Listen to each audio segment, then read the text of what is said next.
The pillows are fluff thanks to Miss Emily. The couch is wide enough, join the family. It's all love while we laugh at Perk's criminalities. Hey, hey, hey, welcome to the Sofa Squad. Sipping from the cup and hey, hey, hey, come laugh with the Sofa Squad. Can't roll my damn eyes hard enough. Oh, please, the puppies need me.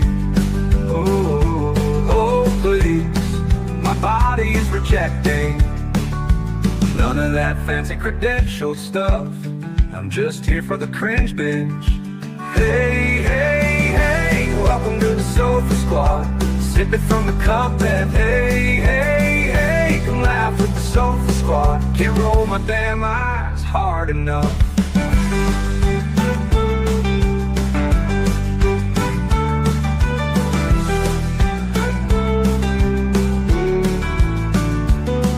Oh please, the puppies need me.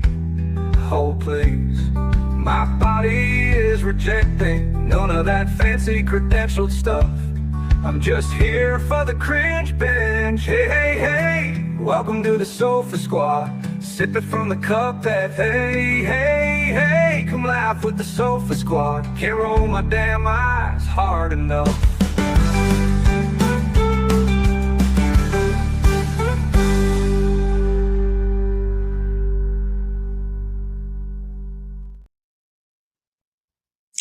Hello, hello, hello, Sofa Squad. How is everybody doing? What's going on? I hope everybody is doing just lovely, lovely, lovely. If you could drop a number 1 in the comment section so I know you can hear me, even though it looks like we all heard the song. Shibidibidibidoo. Thank you, everybody. Welcome, Emily, to the stage. I hope you're doing well, Miss Emily. You're getting all settled into the new place. Thanks for the ones. Hey, Sherry. Hey, Joy. Hey, Tux, Crafton, Dawn, Charlie, Knitting, Emily, Allison, Barb, Chris, Mama. I hope everybody's doing just lovely. Lauren. So y'all, thank you everybody who sent in stuff about the mods, and I've gotten back to a lot of you. We've started off with it kind of literally so I wanted to pick everybody, and we very well could along the way. Hey, Murder Nerd. So we kind of had to do a first come first serve type situation. So we've got 3, I think like 4 or 5 people maybe. What we'll do, pardon me, and I've already kind of contacted people and whatnot. We're going to keep everybody's name going though, because like I said, the reason we're bringing more mods on is because we're going to be doing a lot of daytime streaming. And I don't want anybody to ever feel like, you know what I'm saying? Like this is just something fun we do, right? So I don't want to inundate one person with being like, oh God, I got to go hang out all day long. And it's going to be trial after trial after trial after trial. So, or it should be, right? So anyways, but that's it. But I really appreciate it. And we'll keep everybody's name in the hat, as I like to say. Dwayne, this one is for you tonight. Dwayne, with Nancy Brophy.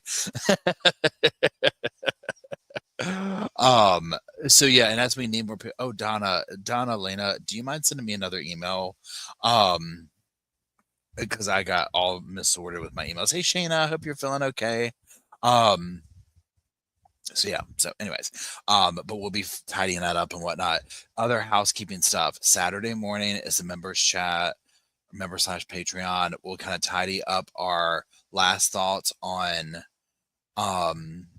Levi's book, talk about next month's book, and then just kind of in general stuff going on. And then Sunday night, we're going to start off, like, say the pre-week or whatever, with reviewing not all of them, but we'll start off with Lori Daybell and her interview after she was arrested. And I've gone ahead and like pulled all the interviews we're going to watch. I feel like we need to watch her, Alex Cox, and Tylee. You already know I set aside Zulema. And what's her name? Julie Rowe is like a palate cleanser. You know what I'm saying? If you've watched these and you already know. So we're going to start that next week. So we'll start streaming it probably almost every night until the trial happens. I have made some plans Friday morning, but they are cancelable. Saying that, that means that most likely they'll start. Oh no, they're not going to do trials on Friday. Never mind, we're good. I was going to say because I made plans, and that's when trial will start is Friday morning, right? It's just how it goes, which is fine, right? It is what it is. It's just kind of a funny thing at this point. Um, oh, I know, Sandy. And how are you doing, Sandy? I've started working on some new emojis. Um, So yeah, we're gonna get somewhere. We're definitely gonna get a cheesecake one, and like a lipstick one, and some like cute stuff for whatever going forward. Um, oh, I know. Pardon me. Dawn says that the Lori trial is gonna make her blood boil. So today I read through and did a video on all the recent motions and stuff like that. Oh my god, I mean, cannot. Where's my cup? Where's my cup? I need it. Well, no, this is the wrong cup. I was gonna say, can't roll my damn eyes hard enough, but this is this one, right? So that is so good. So it's gonna tick us off, y'all. Period. End of story. Just judging from her motions and stuff, where she's just like throwing anything at the wall. I'm like, oh please. Anyways, so tonight, Nancy Brophy. And also, let me say this before we get started. I don't know. We're just gonna have to play it by ear if we keep doing the what do you call it? Revisiting Evil Tuesday, Thursday nights, because we might end up like covering a lot of Lori Vallow trials, Lori Daybell trial stuff. So we'll kind of see. Or it's like if I stream all day long, I might not want to come do this. I mean, y'all might be like, okay, we're kind of over for the evening. We're just gonna see. Okay, we're just gonna see. Okay, that's what we're gonna do. Anyways, so what we're going to do is we're going to review Nancy Brophy. That's who's on the screen. We did a little bit of it last, whatever day, Tuesday. If you do not know Nancy Brophy, now we probably will not get through this tonight. It's almost 3 hours. And trust me, like 45 minutes into it, y'all are going to be like, what? Okay, if you didn't watch this trial, I like you, so I'm not going to tell you to watch it. It is infuriating. I did a video on it. I think the thumbnail is defendant forgot she was at the crime scene. I mean, you can't make it up. But at this stage of the game, I probably would do something like that. I'd be like, oh, wait, was I there that night? Oh, you know what? You're right. Okay, go ahead, book me. I forgot. Sorry, my bad. I forgot. So Nancy Brophy, and let me get to my notes here. Hold on. So for those that don't know, okay, so Nancy Brophy is a self-published romance novelist, and y'all, we're using those words lightly, okay? This took place in Oregon. This is back in 2022. She was convicted of killing her husband, Daniel Brophy. He was like this really nice, wonderful, everyone knew him. He was a chef, he was a culinary instructor. You name it, this guy was just a stand-up guy, right? So June 2018, he's basically found shot dead in the classroom at Oregon Culinary Institute in Portland. So Nancy, so things that came out of this trial were, Nancy's a writer. She had done an essay, How to Murder Your Husband. And she came up with like all these hypothetical ways that women could kill her spouse and get away with it. Now, it wasn't brought into trial or anything like that, but it was still like, out there, right? Now, the state said that Nancy killed Daniel for financial gain. They looked at all the financial struggles they were going through. They looked at the fact that it was like, I think $1.5 million or something in life insurance. It was a lot of money and benefits and stuff like that. They've had surveillance footage, and it showed her car near the scene at the time of the murder. And pardon me. And then she had purchased a gun part similar to the one used in the crime. It's like a ghost gun we might hear about on the stand. Now, she says she did not do this at all. Didn't do it. But she, like I said, was convicted. She is serving life in prison. She can possibly get paroled after 25 years, but let's be honest, she's probably not going to make it. I mean, she was, quite older when this happened. Now, here's the thing. They did a cheesy, and I don't remember this station, like Lifetime movie on this already. And it was so cheesy, y'all. Nancy took herself very seriously. I don't know if anybody really even read her books. I attempted to start reading one, and I was like, Honestly, for me, the threshold for smutty stuff was Loin Fire by Chad Daybell.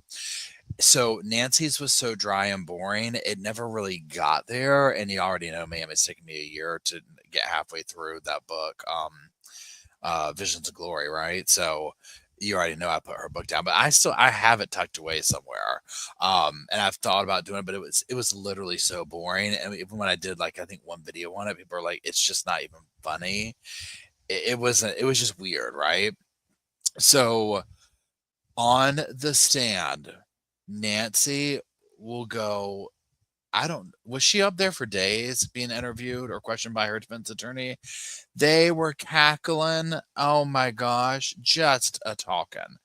Nancy, if you ask her what color, thanks, Melissa. If you ask her what color the sky is, 30 minutes later, she might circle around to it's blue with a caveat. Okay. I mean, y'all. So good. Oh my gosh, that was so greatly needed. I have chocolate in my little coffee right there. So it was painful. Now, I might try and find it so we can like finish off tonight with it or whatever. We'll see how it goes. Her stepson, Dan's son, during I think victim impact. Y'all, when I tell you he read her to filth, okay, it was like he knew how to cut her to her bone and he did it. Okay, it was like the best. It's like what you want to see, like almost like revenge, I guess you could say. I don't know how to say it. I mean, he just cut her to her core, and I was here for it, right? She denies she did this. She knows, y'all, if you have an insurance question, oh my God, you're about to learn so much unnecessary information about insurance. It's insane, right? And just listen to that. I was like, girl, I mean, I don't know, but the way she described it, I'm like, that's not normal. Like all this, that, and the other, and blah, blah, blah, blah, blah, blah, blah, blah, blah. Who did we just do that had insurance out on all these? Oh, Levi's Eyes. That. Her, you know what? Her and Carl Carlson, they need to be pen pals. They can talk each other to death, right? Lee Wood says I rewatched the impact statement a few days ago. If he's not a writer, he should be. It was perfect. I know, wasn't it? I mean, he just cut her down. He went right in for her crappy writing, right? Like he knew that was like her, whatever. So what we're getting ready to watch this is cross-examination. Okay. So she's been on the stand. She wears these little things in her ears because she can't hear that well, whatever. So that's what she's doing. So here we go. When they start talking, drop once. I know you can hear it. Where we go. That's not it. Here we are. Let's get some closed captions going. Ms. Brophy, I want to start. Can you hear me okay? I can. Okay. I want to start just clarifying something from yesterday Okay. that I believe you testified to. You said when you got Thank you, Lee. downtown. Thank you, Tugs. Thanks, Crafton. June 2nd. Hey, John. That you kind of figured Ultra. what was going on Feather. based on how people were reacting around you. But it is true that nobody actually told you that it was Dan that had been killed until Detective Posey, correct? Yes. Okay. And that was during that interview. Yes.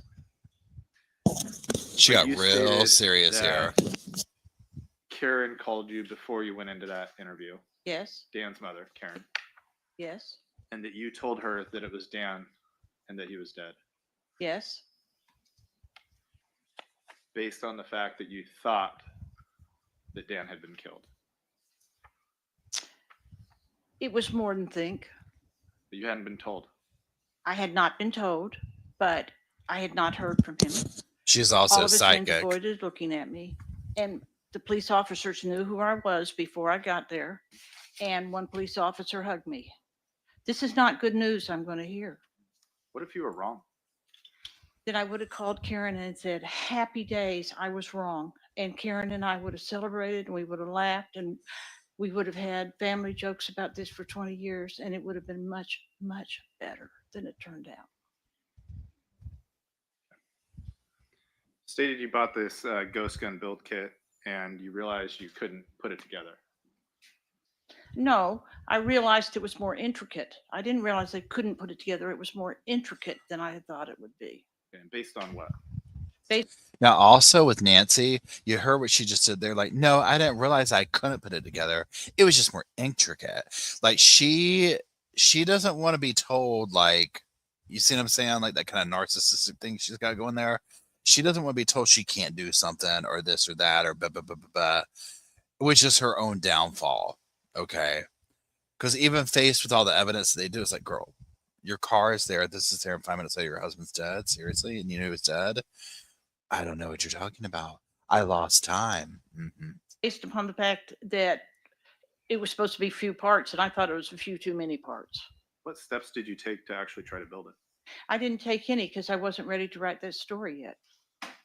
I wasn't ready to write Decided that to write story. that story months prior. Yes, Like the world was missing it. So you weren't ready to start writing it. that's right. Like we were on the edge of What our was the need seats. to buy the gun at that point? I was celebrating. It was Christmas. Right. But what was the need to buy the gun if you weren't writing the story yet?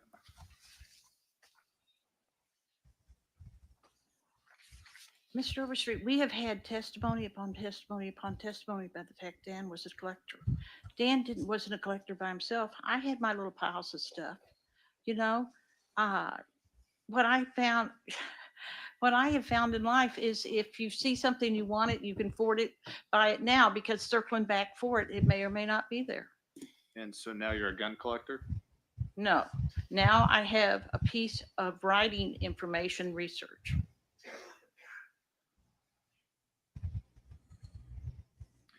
Did you? She acts like she's writing, you know, the next great American literature, you know, whatever, right? It's like, girl, these are smut books, which, hey, what's that book that did so well with that woman with the Mr. Gray, and you know what I'm talking about?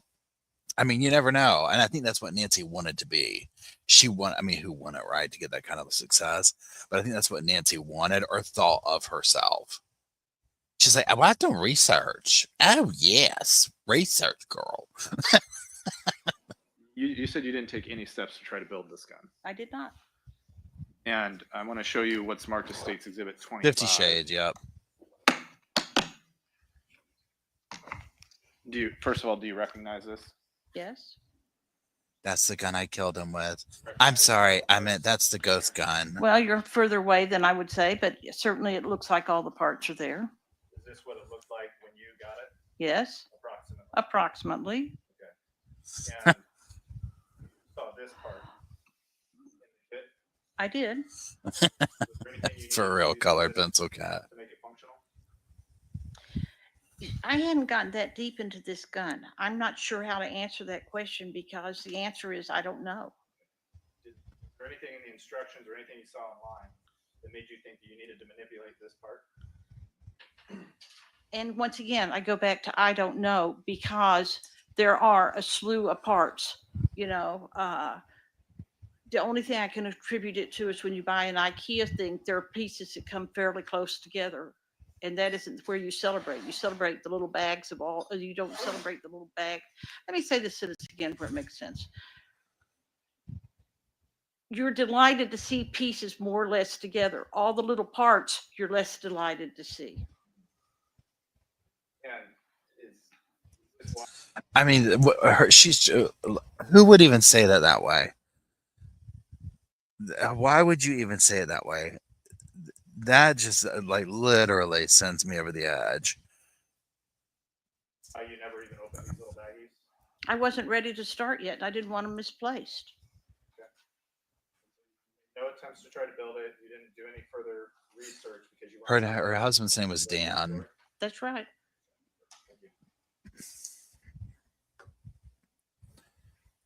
I hadn't gotten to that part of the gun. I was writing a trilogy. That was going to be like the last trilogy, the third installment. I just need like the barrel for part one. Your defense attorney stated in opening that you knew, or that you thought you knew, that Nathaniel had previously done a build kit. Yes. You knew that. or thought that at least. I thought he had said that, and I believed him. When you had this story to do a gun build kit, and you actually purchased a gun build kit, you didn't ever talk to Nathaniel about his experience with a build kit. No, and that wouldn't have been where I would have gone with that. Where I would have gone first would be to my father-in-law, Jack, who I knew had every equipment in the world and could help me drill out the parts that needed to be drilled out. Okay, but you didn't do that either. No, because I wasn't ready to start yet. And how did you know you needed a drill press? Because it was on one of the videos. One of the videos. How many did you watch? I don't know. Why were you watching videos if you weren't writing the story yet? I was watching videos to see how to put it together. But I thought you weren't ready to put it together. I'm not ready to put it together, but that doesn't mean I'm not researching what I have to do to get it ready to get put together. Okay, so now you're doing research online. Oh, she doesn't like We have this. stated previously, and I am not backing down from that I investigated. One of my friends has a sign over her desk that says only James Michener gets to use all his research. You research everything to maybe come up with 6 sentences in a book that will make the book more realistic. So yeah, I do tons of research. You do a lot of research. I do. Here's the thing too. And I mean, yeah, like she's not lying about like, oh, you research, you do this. Nancy literally thought she was Hemingway. Okay. Like her friends and stuff like that, her little writer group, they're like laughing at her, you know. And I mean, granted, I think at a certain point she's seeing all her friends get published and this and that. So she resorts to self-publishing smut, which I mean, I don't have a problem with that. And if you're making some money off of it, get your bag, right? But it's the fact that she ended up in this predicament trying to get up here and serve Hemingway, and she can't sell it.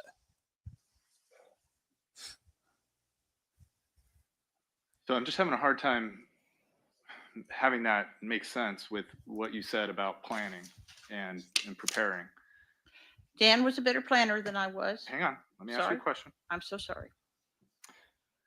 You said yesterday that you're not a planner. Yeah, I wonder if she's Did you murdered say- before I too. did say that, but let me put a caveat on that. Please. I am not a planner. There in it the is. Initial stages, the way Dan was. There we go. But, you know, I rarely go into anything willy nilly, and I rarely do anything that I don't complete. States Exhibit 82 showed that you were doing some of your research, Mhm. maybe, on February 1st. You were searching for gun shops at that time. I'm not sure what State Exhibit 82 is. Okay, it was your some of your internet history. Okay. It was showed to you yesterday by your counsel and asked to you by your counsel about February 1st, and you're searching for gun shops in Portland. What were you searching for? That was different. I wasn't researching that. When I'm looking for gun shops in Portland, it was not for gun pieces. At this point, it's on a whole different conversation. That's writing, and that's a little cubicle in and of itself in my life. What Dan and I were talking about was, did we need to own a gun at this point? And while we had both been adamant anti-gun people for a long time, the last 3 or 4 years had changed how we felt about that. And we were discussing it and had been discussing it for well over a year. So as what was described yesterday as a left-leaning individual, Yes. your response to gun violence in the country was to buy a gun. In 2017, one of the He got her there. Of the left was, if we continue to be anti-guns, does that mean that everybody in the country who will own a gun but the people on the left? And it was a serious concern. Lots and lots and lots of people were changing their ideas about gun ownership because the country had become so diversified. Well, Ms. Brophy, I appreciate a meme as well and what other people's opinions might be, but I'm asking your position as somebody who was so anti-gun, in fact. The state is like, he's got that dry, like he just comes at her with this stuff. You know, if she was out in the wild, she would have laid into this man. You know that you do not talk to Nancy Brophy this way in real life, and you're not going to pay for it in some fashion, right? Period. End of story. So also the whole thing of like her and Dan are trying to decide a gun or whatever. And okay, cool. That's your choice, whatever she's claiming their beliefs are. But it's like behind the scenes, she's trying to talk about, oh no, in this other department though, I'm getting a ghost gun. There's all these different like parts that can't be accounted for, behind the scene. Like, oh, he didn't need to know about that. We're going to have our own conversation over here. I mean, you got to give it to her. She is a good come up with a story person. It's just her execution. Fact that your law enforcement husband wasn't allowed to have a gun in the house. No, Hang on. sorry. So He anti-gun. told her. But your response to gun Mostly- violence increasing in this country was to buy a mostly- gun yourself. Yes or no?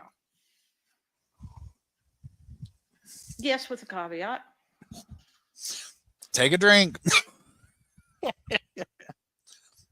Oh, yeah, that's what we're going to do. At what point from the time you received this We're going to ghost make the gun post-its caveat. to June 2nd, Okay. For the writing and all that kind of did you stuff. decide that you were not going to use it?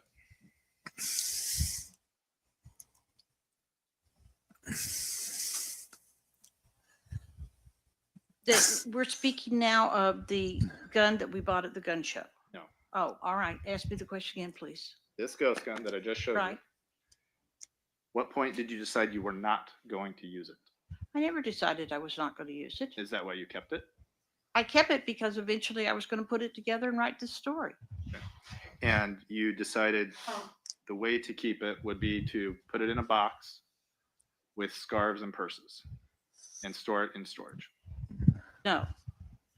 What I decided was to store it away until I reached the point that I would do it. But I was trying to get moved at that point. Certainly there was, I didn't see another big option there. And I even marked the box because at any point I expected the police to come back to me and say things like, does Dan have a computer? Do you all have a computer? Can we look at any of this? Do you all have anything else? So I marked it so I could find it again. Thank you. Hear me out. That was for the police benefit. That wasn't for mine. Oh, They never needed to do that though, Nancy. All the evidence I marked pointed to the you. box that I packed, that it had a gun kit in it, because I thought sooner or later the police are going to come back to me. And the police never once talked to me after that. did you literally just say that was for the police's benefit? That was literally what I said. I marked the box for the police's benefit so that I could find it again when the police came back. For And what? Well, I sort of thought that if the police didn't find something, they would want to come back and re-interview and I would be able to show them things. I thought the fact that all they had was Dan's phone and not a computer premise might not have, they may have reached a dead end and said, Mrs. Brophy, is there anything you can give us that would help? Any electronic equipment, anything else? So I was kind of in my mind making a list. At that point, silly me, since I believed I didn't kill my husband, I didn't think I was a serious suspect. Despite you telling people that you were. I told people I was a suspect because it's always the wife. So you lost me there for a minute. Let's circle back. And where did we said- start? Something about computers. Right? I didn't ask anything about computers. I'm asking about a gun. You're asking why I was marking things for the police. I And did that- not ask you that. Okay. She's like, damn. Maybe that's where I got a little lost. Okay. You said that you marked that box for the police benefit. Mm-hmm. She's like, did I say that? So you thought that was important to the police, that they might want this gun kit. I had a hard time believing that I would be interviewed by the police for 45 minutes. We would have a brief conversation on the telephone, and I would never hear from them again till the case was solved. I thought for sure the police would come back and say, is there anything else you've got that could help us? And that would have included the gun kit. Let's You make know. this easier. What is the relevance of this gun kit to the police? Honestly, stop for a second. Why on earth? Like, listen to what she's saying. She bought a gun kit to put it together for her story, puts it in a box marked for the police. If they came back and had nothing, she would have this gun kit for them. Why on earth does that have anything to do with it? It's like she's blurting out little truths that she has to then account for. None, but we had it. You know, I figured they'd ask for it sooner or later. Why would the police ask you for a gun kit that they don't know that you own? I'm failing to understand what your rationale was. And now that it's the person who just talked herself into a jail cell, I think that Mama said that. I think that was the name of the, like, not that, but like, I think now that we're doing it, where I was like, defendant talks herself into prison or something, because now it's hitting me where I'm like, she literally is just, she's doing their job for them. She might as well go unlock the cell, just get her toiletries set up, all that. Tell the officers to kick their feet up. She's got this. Don't worry. I mean, y'all. For making this available to the police, you think it's so important to them that at some point they're going to come asking for it, but you don't call them. I figured the police were doing the police job the way the police did it. That they probably did not need. I will be the first to tell you. I got my detective's license on TV, and I can guarantee you, I had ideas on how this case should have gone. But I sort of figured the police had more experience, and they were the ones in charge. So you think you have relevant evidence to a murder investigation, and you don't think you should mention it to the police? How does a gun kit, even though I marked it, how is a gun kit relative evidence? I'm asking you. I'm asking you because I don't think it is, because it's never been put together. Then why would you mark it for the police? Because I figured the police would come back and want to know. Make it make sense, y'all. What else did you think was relevant to the police investigation that you marked and did not share with them? I thought they would eventually want to know about the computers. I thought they would eventually want to go through the computers and see what they could find, if anything, that would help them. And did you give them a computer that belonged to Dan? No, we had a computer. They never asked for it. But in my mind, I knew they would eventually, if they didn't solve the case by somebody coming in and confessing, they would eventually come back and say, can we see your computer? My computers weren't packed because I thought they were relevant to the police if the police wanted to go in that direction. Why Well, on that's not earth exactly would you true, think right? that? I mean, you had a computer in storage. No, I had a computer in a box in one room and a computer by the bed in another room. That's not in storage. Right, one in a box in your room. What about the one that was in the storage unit? There was not a computer in the So storage. there wasn't a laptop in the storage unit? There was not. Okay. What your guys' testimony was, they found the computer in a bedroom and they found the computer in a box in the other, in what had been the office. And you would agree then that the stuff that was found on the computer that has been shown here in court was on the computer that was packed away in a box? I think that's how they did it, but you know, it were the two computers. Why did you get a new computer in March of 2018? When you open the computer, the old computer, you can't read the screen because it's become lines across it. So you did all your research of all these guns on one computer, then packed that away and put it in a box in the closet, and then you got a new computer. Is that right? I get a new computer every year. I take a computer with me when I go out to the fields. I beat a computer. Think you hear me out? I buy a fairly inexpensive computer because I know I'm replacing it the next year. And you thought the police would want that, but you didn't give it to them. The police never contacted me again. I assumed that they were doing their job and didn't want my interference. So you told your friends in this car ride, that was in February, right? To one of them, yes. The one where you're telling Darla Lukenbaugh about the fact that you bought this gun kit? Yes. And at that point, you had already bought State's Exhibit 26, the full gun from the gun show, correct? If I hadn't bought it, I was close to buying it. I'm not sure the exact date of the car ride in February. In fact, you had not only bought this gun during that car ride, but you were actively bidding on the slide and barrel. Isn't that right? Yes, probably. If it was after the 15th of February that we did this. And we'll get to the slide and barrel in a minute, but your testimony and what your defense has asserted in their opening statements was that you bought that slide and barrel for writing. That's true. But you didn't tell your friends about the slide and barrel. I I was more on the story than I was on the gun kit. Right. I mean, how many guns is she going to get out of the blue all of a sudden? You would agree that you never told law enforcement that you owned this ghost gun kit. No, because this ghost gun kit, despite the fact you refer to it as a weapon on a regular basis, is not a weapon unless I hit somebody over the head with the case. There's nothing about that gun kit that's a gun, except that if you spend a few hours and put it together, it could be a gun. But I've got eggs and flour in my pantry, and that's not an omelet either until you put it together. She thought she ate And with you would that. agree that you also never told the police about the slide and barrel that you purchased on eBay. Mr. Overstreet, when I talked to the police in June, they asked me specific questions. My husband had just died. The fact that I was coherent at all is a miracle. The fact that they never came back to me after that for a follow-up interview, I thought was shocking. You know, I thought this was on the police. This wasn't on me. The police said, we're handling this.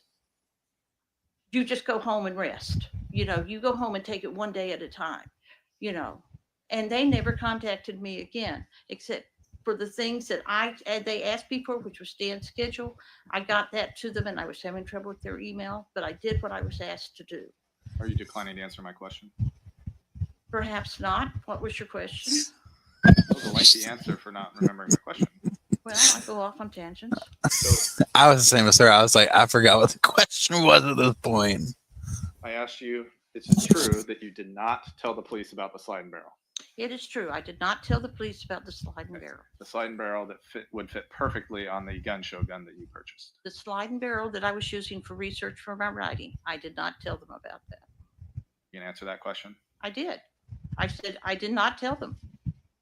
Would you agree that it fit on the gun that you bought from the gun? It was the same thing. It could have been interchanged. Yes. So although you owned, well, we'll get to that in just a second. When exactly did you put the ghost gun in storage? Somewhere between June 2nd and September 5th when I was arrested. I have no idea. How big was your property? We had half an acre. Half an acre. You're sure of that? I'm positive of that. Got some conflicting testimony, as you might remember. Yes, but it was testimony from a woman who lived in an apartment who thought any amount of lawn was going to be huge. You So know. you had a half an acre, Yes. and it's true that that lot behind your house was not 5 acres, right? It was actually just about an acre. It could have been slightly larger. I think I've seen this plot and it was something like 1.3, but that's been a long time ago and I could be wrong. You talked about the interview with the police and how that was you just found out your husband died, and it's very hard to remember everything that you talked about in there. Mm-hmm. But you do recall that you didn't have any trouble telling them about the firearm that you had purchased at the gun show, correct? In fact, you told them the whole story about why and how you purchased the gun. Detective Merrill said, does Dan have any guns? Dan owned half a Glock. I told him about the full Glock. And I'm not trying to be sarcastic here, although I thought listening to that sentence, it came out snotty, which wasn't really the way I wanted it to come out. But what I will tell you Thank is you, Tammy. he asked me, I answered him the best way I knew how. Why didn't you just say, yes, we have a gun?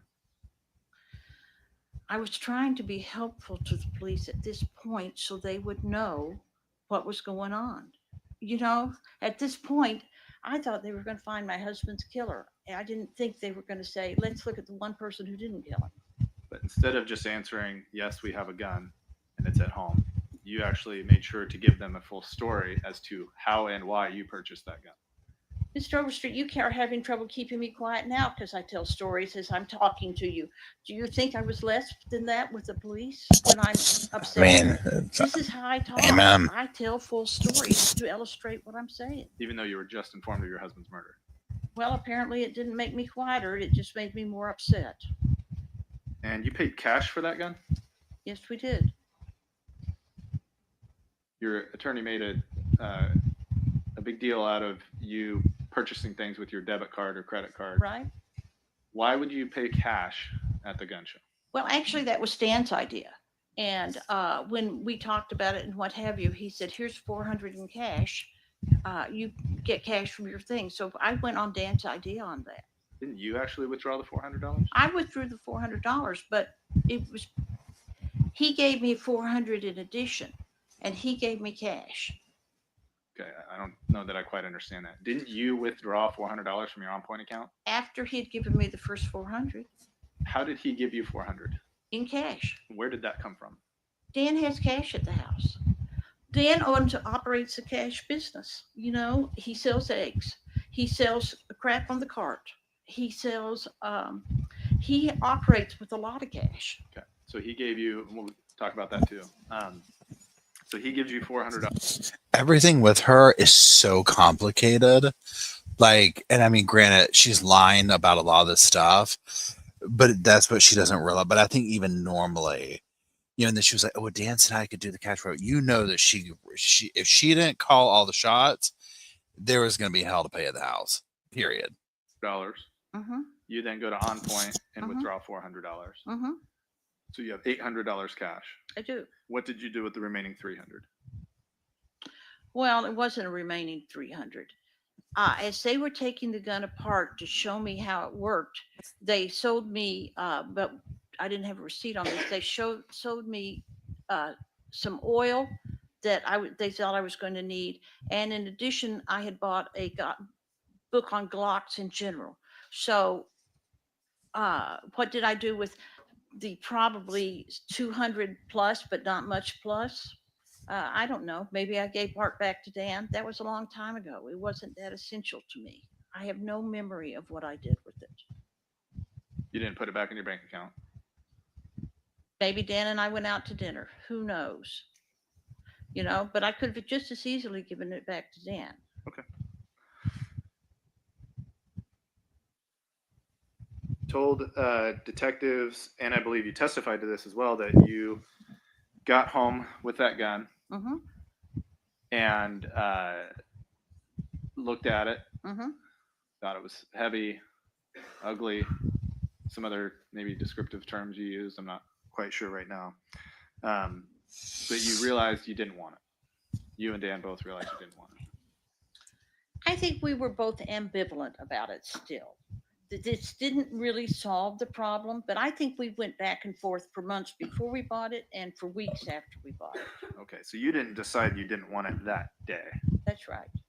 Got it home. You took it. Did you handle it? Oh, sure. We both did. What did you do to handle it? Well, you know, we pulled it out and we looked at it. And I mean, how would I have known it was heavy if I hadn't held it? You know, and, you know, somebody testified earlier that there were two little dark hairs that were in the slide. In our house, who had two little short dark hairs was not me. You know, that would have been Dan.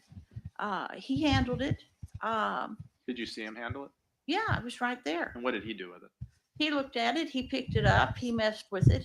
He pointed it toward the backyard. So, you know, even though it had no bullets in it.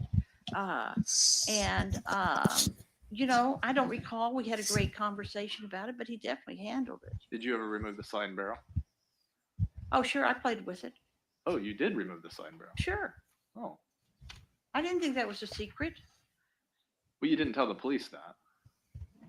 The police didn't ask me whether I'd removed the sliding barrel. You told the police that you got it home and that you realized how much you didn't want it and you put it away and never touched it again. Do you remember that? I could have said that, but I was upset at the time. So that was probably an exaggeration. I handled the gun. You know, I may not have loved it, but I was still curious about it. And I keep just in saw mind, that I'm piece of writing a hair, story Amy. about a gun, and I need to research guns so I can have it. But yes, I didn't, you know, I touched the gun. Yeah. And so your testimony today, after hearing all the testimony and seeing all the evidence on the screen, your testimony today is that you have removed that slide and barrel. I have. So you know how to do it. Yeah. It's not that hard, right? Oh, it's terribly hard. I broke 2 nails doing it. Don't believe them when they say it's not that hard. You can't just whip it off the way they do it. You have to hold the gun a certain way. You have to pull it back. I broke 2 nails pulling it back. And I thought, this isn't any fun. And you would be shocked at how hard it is to do. You know, yeah, if you've handled guns all your life, I'm sure it's a piece of cake. But I can tell you, for me, it was not. So you remove the You see how she tries to take ownership of that part where she's like, oh no, it's terribly hard and I broke a nail.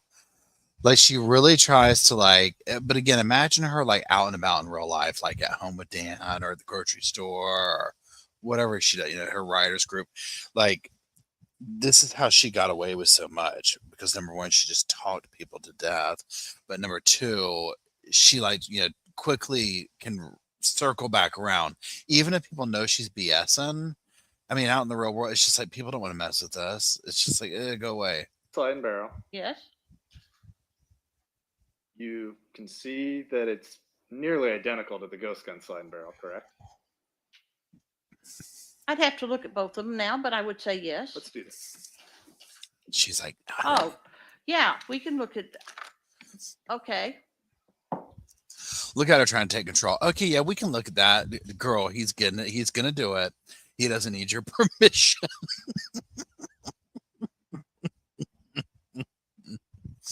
She probably the judge is going to get the gavel. She's like, you go ahead and use that gavel real quick, Judge. Thank you. Thank you. Do it twice. Yeah, thanks.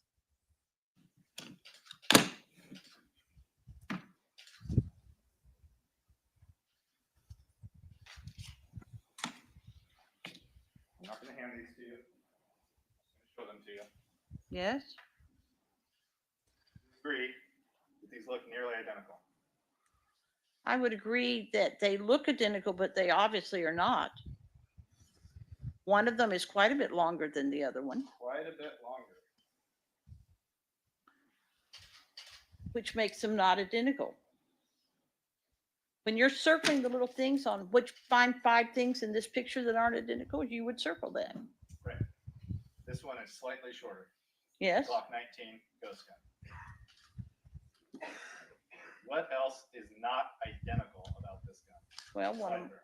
one of them obviously has a zip tie on it, but they are similar, is what I would say, but they are not identical. Can you see the back?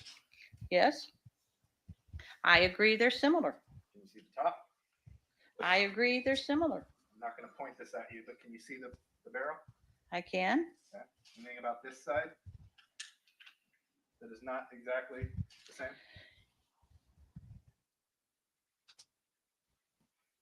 I would ask you this, as you're demonstrating this, does it fit on the other gun? No. Does that make it not identical? Yes. You know it didn't fit, right?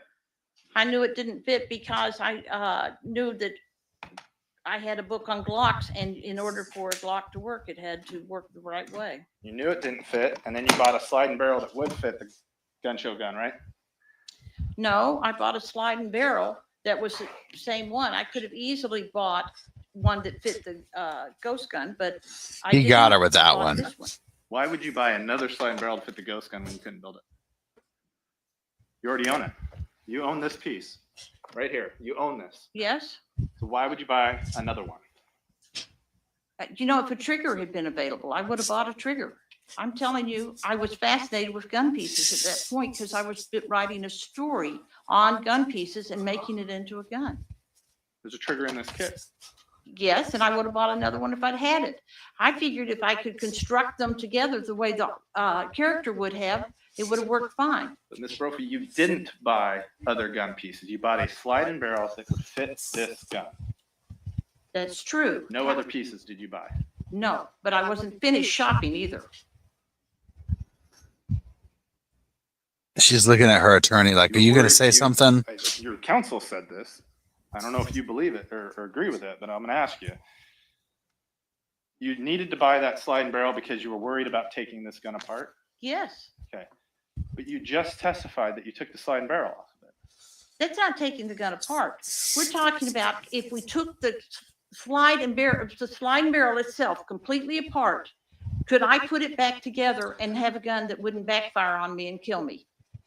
And so the fact that when I said to Dan, I can take this gun, the real gun, not the kit plated gun, apart, and it'll help me do this. Dan said, no, no, no, no. I've seen you in action. That's a mistake.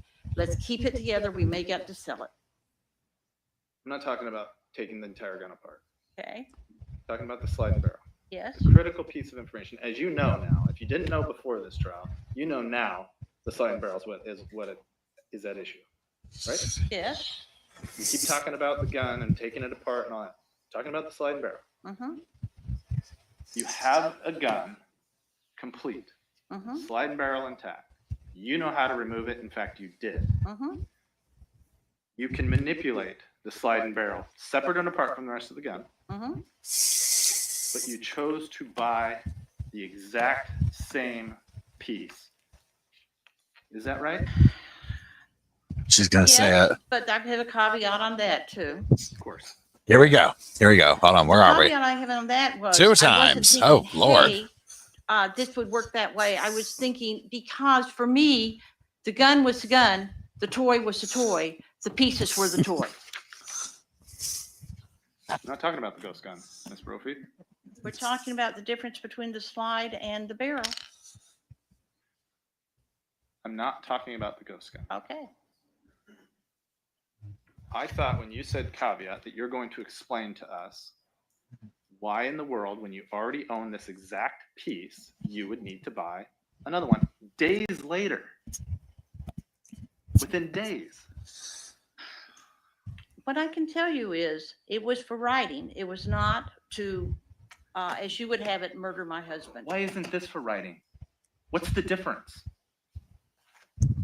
Are you tapping the ghost gun or are you tapping the full gun?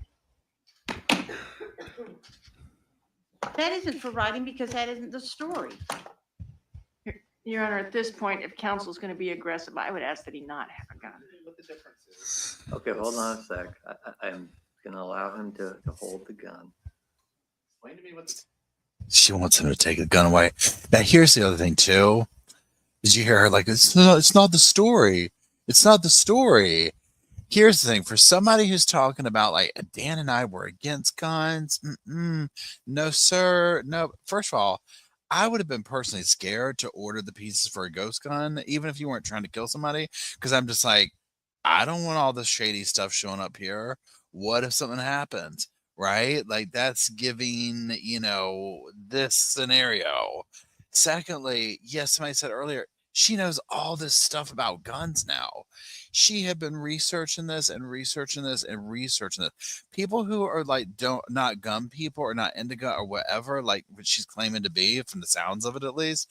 This is, I mean, she's over here talking about we got a Glock and we got like all this terminology. I'm like, how do you know all this stuff if you weren't doing this massive amount of research? It's so obvious what she was doing. differences between this piece right here that I'm pointing to, the slide barrel that you removed yourself, Mm-hmm. and the one that you bought on eBay. I thought we just went through that. You're telling me you couldn't use this for writing? No, that was the end piece. That was for protection. The other was for research. Please. Yeah, she's so gang. Right, Kendall?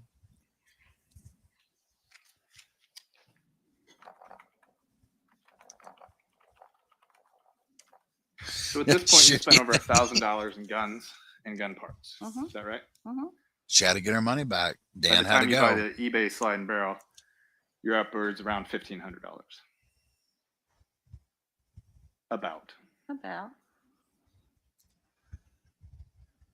Your attorney seemed to indicate that you happened upon the eBay slide and barrel. Yes. Just a pop-up ad. No, it wasn't a pop-up ad. That's what she said. Well, if that's what she said, then I probably said that to her at one point or another, but it wasn't something that the slide and barrel was a say that? Sorry. I didn't happen upon it. At the point that I decided I wanted to do this, I tend to be impulsive and I bought it because I wanted it.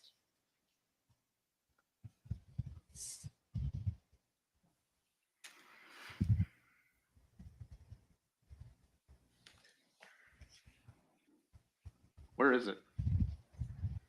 I have no idea. If you'd asked me on the day of my arrest, I would have told you that it was either in the house or it was either in storage.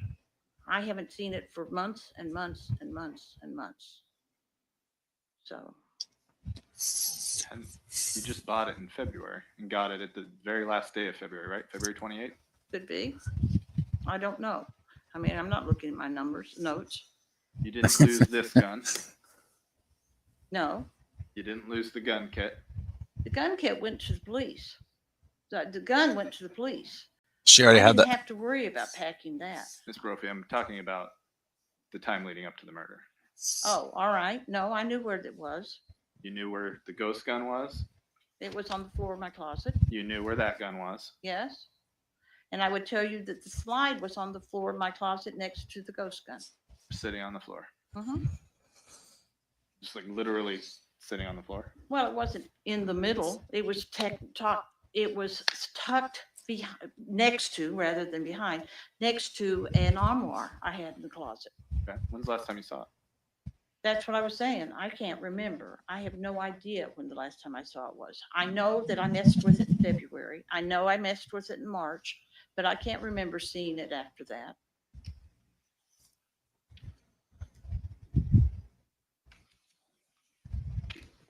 Why didn't you make an attempt to locate it and mark it for the police like you did the ghost gun? I stumbled across the ghost gun when I was packing. That's why I marked the box. In my mind, I had a list of things I thought the police might come back and ask me for, and I thought the ghost gun would be among them. She needs to You quit see the saying irony that. in She needs to quit saying that. Not being able to locate that and that being the allegation that that was the murder weapon. You know, I see nothing ironic about this case at all. I see nothing happy about this case at all. You're aware that the police searched your storage unit, I am? your pods, Yes, your house. yes. You're aware that they even opened up your appliances inside your house to search for. I was not aware of that. Okay. You would agree that you previously written about hiding weapons inside appliances, correct? Please tell me they didn't find it in there. Maybe, but I don't remember that. Are you aware that they even opened up a wall to search for a gun? Yes, they did it after the house went into 8 months after they had gotten the search warrant. They went back with a new search warrant just before it closed. So they did all that searching, Mm-hmm. got the ghost gun, Mm-hmm. couldn't find the sliding barrel from eBay. Mm-hmm. But you stored a lot of stuff in your niece's basement, didn't you? I did. But the stuff I stored in my niece's basement happened after the police were finished with the house. That was everything that was at the end. So the police either looked at it or they hadn't. You didn't store anything anywhere else before your arrest? No, And you're sure that nothing went to your niece's house? I'm positive nothing went to my niece's house until after. Oh, wait, let me back up just a minute because there's a fact here. Thanks, Shofa. Susan had left some clothes. For a while, Here we they go. had been at Sarah's house before Dan died. And I'm going to say maybe as long as a year before Dan died, I went and got all the boxes that Susan had left and put them in our storage building so that when Susan came, I was able to give those to her sister and she took them home. So I have had things stored at Sarah's house in the past. Son of Bay, I know, right? You know, like you just said, that the police were very interested in the sliding barrel from eBay, right? I know that from the testimony and from the hearings we've had. You have the discovery. I have discovered. Your Honor, I have a matter for the court. Okay, let's have the jury step out for just 1 minute.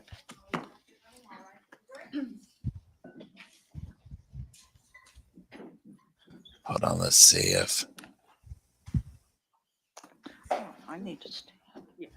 She doesn't know what happened to the sliding barrel. I think what the direction counsel went is you knew that the sliding barrel was important to the police. You knew that from reading the discovery. And I anticipate the next question is, even after reading in the discovery, that the police were very concerned about finding the sliding barrel, you did not produce it.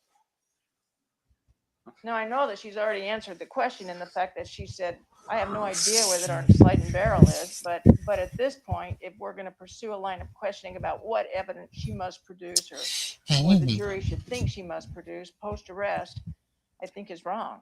And I think it violates her rights not to even have a jury make an adverse inference regarding the production of evidence. Let me ask, what was the question? Oh, thank you, What was the Chippa, for line the of questioning going memberships. to be? I'm going to ask her about why she didn't. Well, I don't want to disclose the question, Your Honor. Before. Okay, all right. It's Well, not I that. mean, I can tell you that. here's where I'm at. So she is testifying. She's not remaining silent. And she's already answered the question about what became of the slide and barrel. I'm not Jake. totally sure where the state is going with this line of questioning. So at this point, I'm overruling the objection, but Ms. Maxwell, depending on No, you don't need it over what there. the state asks, Jake, no. to raise it again. But at this point, I think it's fair game to ask about what she knew. And I don't know if she knew or didn't know what the state's about to ask, because I'm not quite sure what the state's going to ask. And I will say, Your Honor, I'm not asking why she didn't give it to the police. She's already said she didn't know where it was.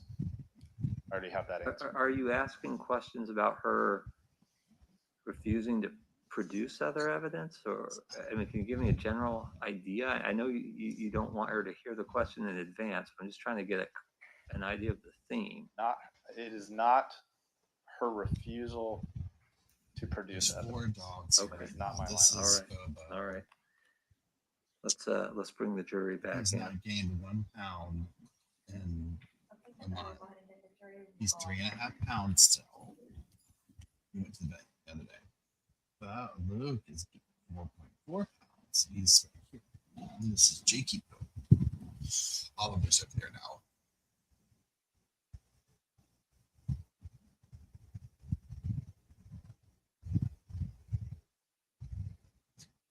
You know Nancy. Sorry, you know Nancy's punching air. She is punching. Yeah, sorry, Laura. So I was just saying, Bo, which is the one right here, he's still 3.5 pounds. And they went to the vet the other day to check on their teeth. And Luke, who's right. No, Luke. It's playtime. Luke's 4.5 pounds. Jake's here. I don't know what he weighs. And then Oliver's running around. 260 pounds. Yeah, mastiffs get big. Okay, let me see where. Hold on.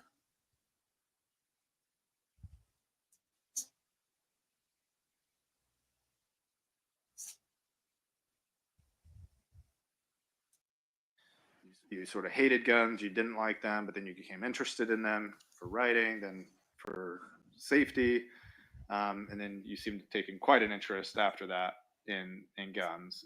Is that safe to say? No. I would say the irony is that we bought a gun to protect us and it didn't protect us. I'm just asking about your interest in guns. My interest in guns were twofold. One is the protection, which it didn't work. And second is the writing, which has nothing to do with guns, but has to do with gun pieces. Right.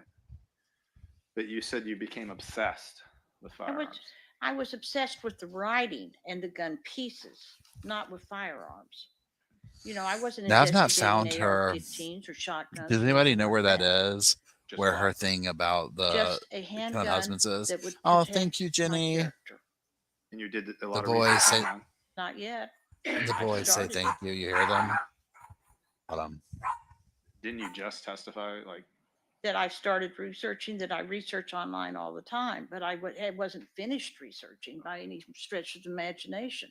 you had been to a gun show, Yes, bought a gun, yes, bought a ghost gun, went through that whole process. right. When did you go to the gun range?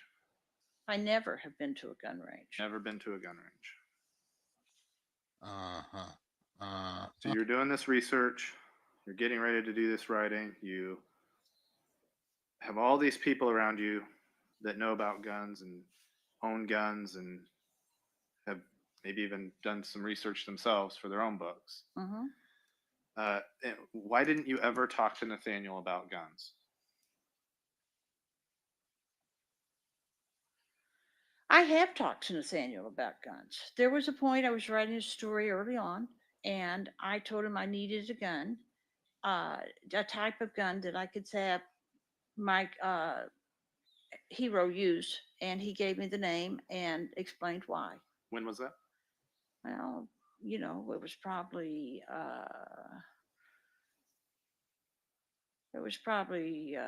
2010. Had been a while before.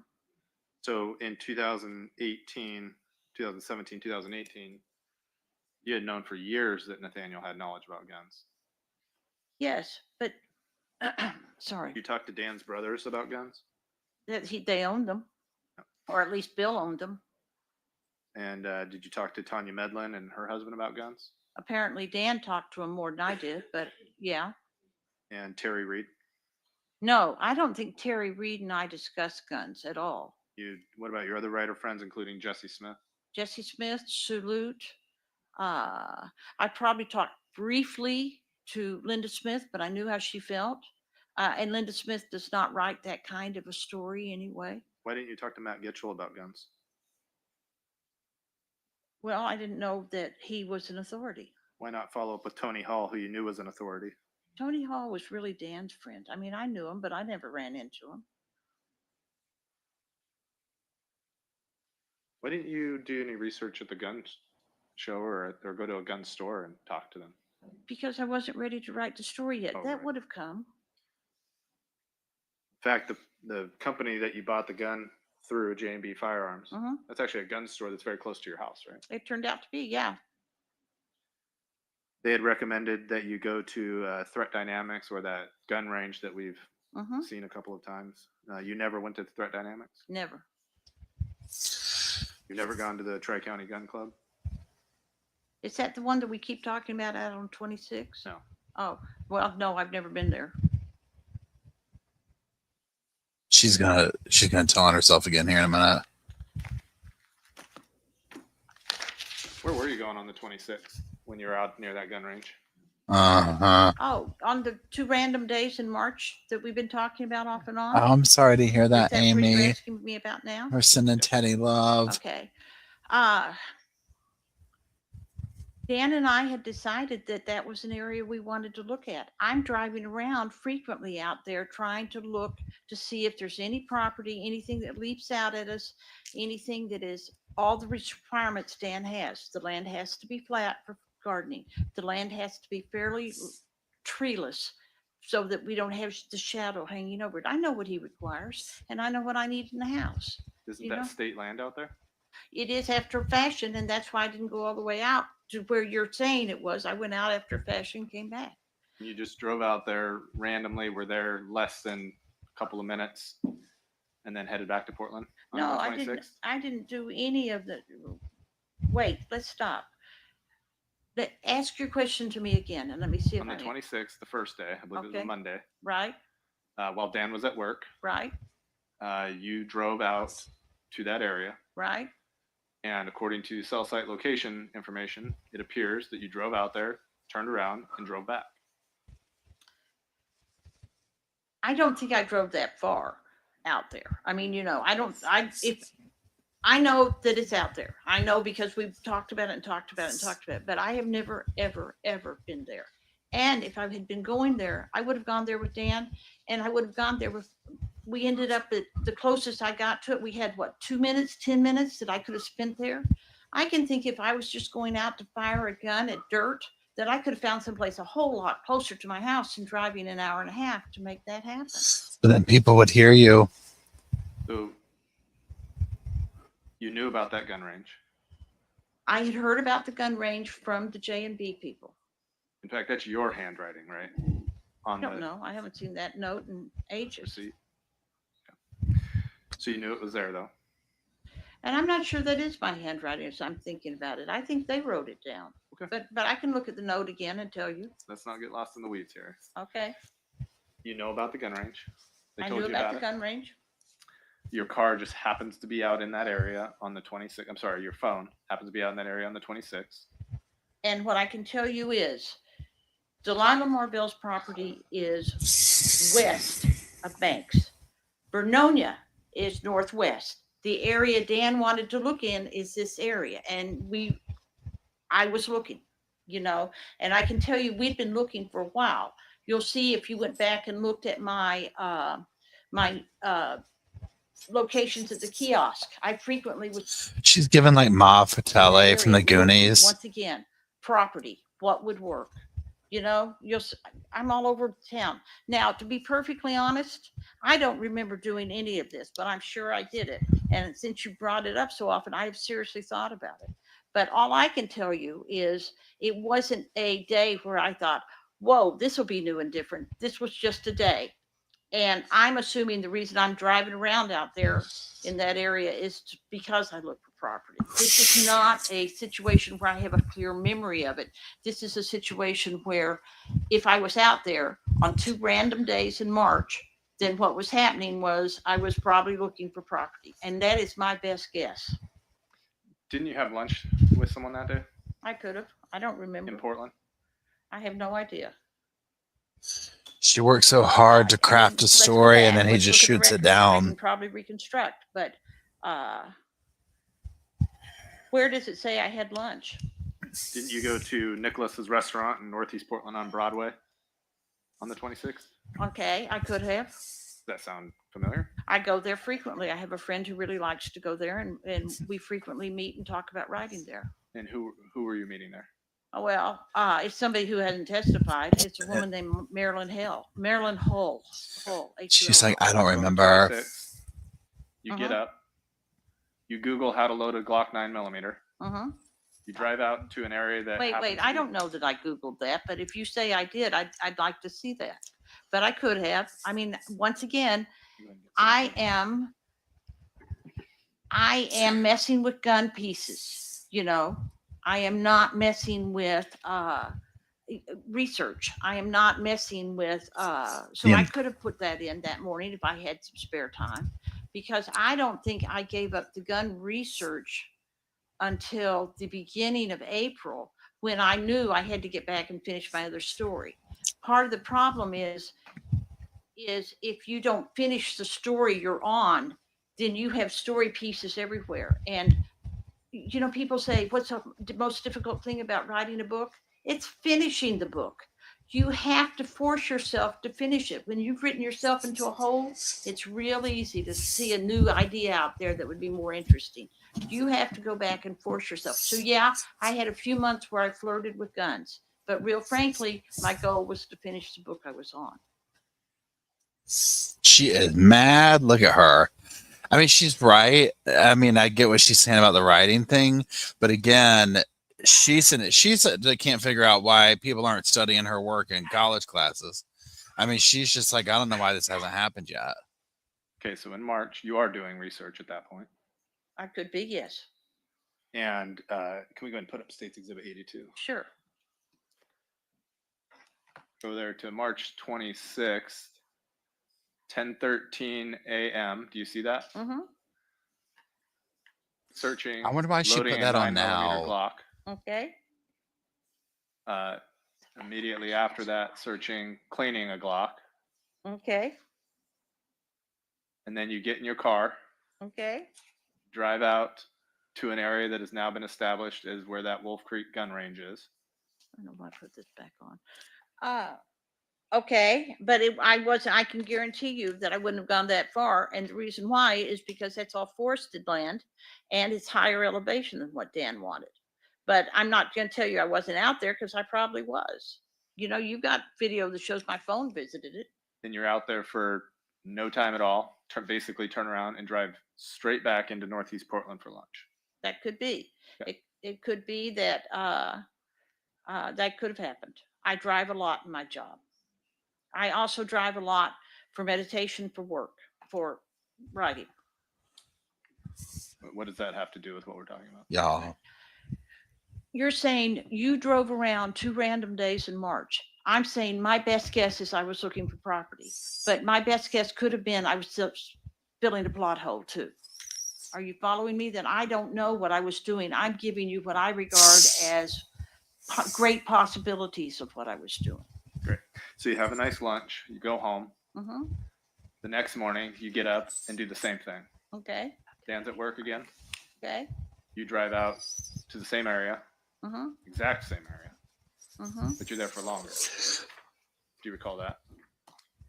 I recall the testimony that I've heard.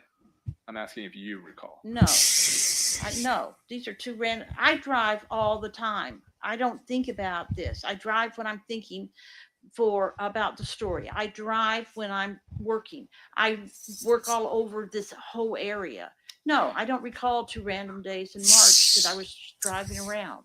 I can tell you for sure I never went to the gun range. Would it surprise you that that's the only 2 times that your phone, as far back as the phone records go that we have, when you head out that way, Oliver, you don't go all the way to the coast? Oliver. No, that can't possibly be true. And the reason why that can't possibly be true is because I have a lot of clients in Vernonia, and I would have gone out to see them, if nothing else, during Medicare season. You know, I have clients, I drive all over. I love Vernonia. I think it is a charming little town. But that does not mean that that could possibly have been the only times I was out there that I didn't go to the coast. Do you agree on the 26th and 27th you didn't go to Vernonia? I don't remember going to Vernonia, but your records show that I didn't go to Vernonia, and I'm willing to believe you.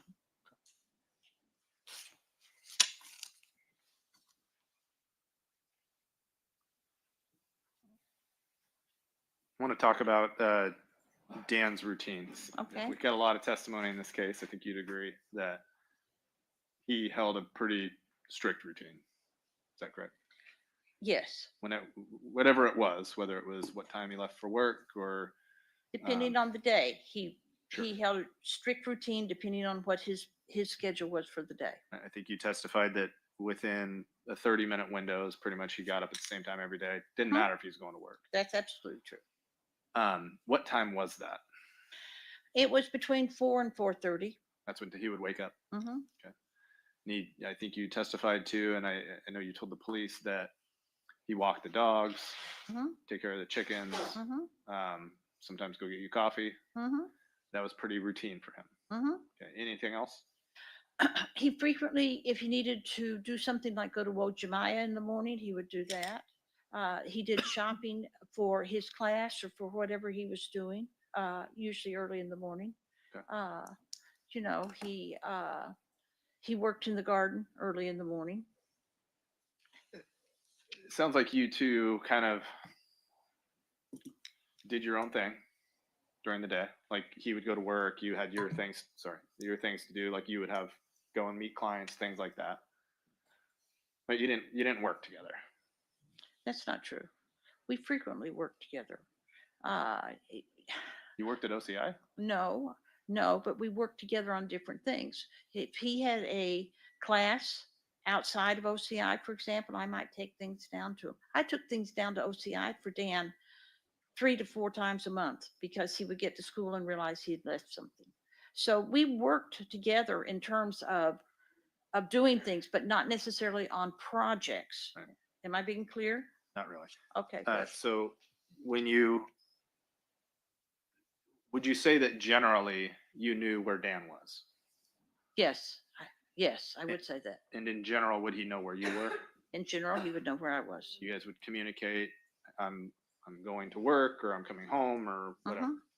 Yes, or I sold a policy, or the dogs are having an issue, or whatever. We were in constant contact.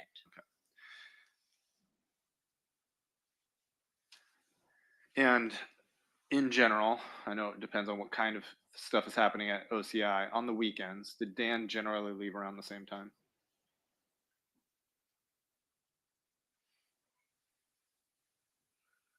In general, did Dan leave around the same time every day? No, it would depend on what his schedule was. You know, if he was working weekends, he worked he left at a different time. If he was working days, he worked at a different time. If he was going mushroom hunting, he left at a Right. different time. Listen to the question. The question Okay. is, on the weekends, All right, when going to OCI, right. did he generally leave at the same time? I would say within a 30-minute window, yeah. And on June 2nd, Hmm. did you expect for him to leave earlier that day because of the live fire? It wouldn't have surprised me for him to, but Dan was always prepared. Dan took being a Boy Scout to heart, and he was always prepared. We went to a party where somebody cut themselves with a knife. Who had a medical kit? Dan. He was Mr. Prepared. So he could have left earlier. He could have been well enough prepared that he didn't need to. And in preparation for that live fire, he actually took 2 carts down to the school the day before, correct? That wasn't in preparation for the live fire. He took Oh, just, okay. he took 2 carts down because he does that every weekend. Gotcha. He does that every Friday? Yes. Okay. Well, I hate to commit to every Friday. He does it every weekend, but the days he chooses to do it are his days. And you were aware that he did that Friday, June 1st? I was. And Dan generally parks on 17th in front of the Culinary Institute. No, I think he parks there a fair amount, but he also parks on Madison. He rarely uses the lot because he's one of the lucky people who have a parking sticker. Right. He can park on the street. Yeah, and he parks wherever he parks. I mean, I don't think he has assigned parking or even his idea of assigned parking. Does it make sense to you, though, that when he is bringing things to the school, that he would park on 17th so that he could unload and load into the school? That would make sense. But I would also say when he and the Starbucks across the street were doing 5-gallon buckets of coffee grounds, he parked on Jefferson so he could deal with that. You stated that you knew that the doors would usually be locked at the school. Is that true? The doors were always locked. As far as I know, I don't know of an incident where anything but the student door would have been opened, that people could have gone in and out. We'll talk about the school a little bit more in just Okay. a second. You sort of mentioned this.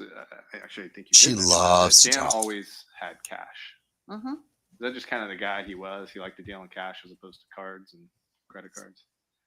He operated with cash, and so he needed a lot of ones because of the cart. So he frequently would have little money bundles of ones at home from either money he'd made off the cart or what have you. He operated with cash more, but it was largely for the cart. Right. And it's true that he often didn't even know how much money was in his own account, right? Dan was more routine than that. I wouldn't say he didn't know how much was in his account. I would say it differently. I would say Dan had the reason why we broke up our finances the way we did was because his expenses were much more routine and he could figure out his money based upon the fact his check was much more routine than my life was. Right. But he would actually reach out to you to ask you if his check had been deposited, right? Yes. He occasionally he would call me and say, I need you to look at the bank account and tell me this or that.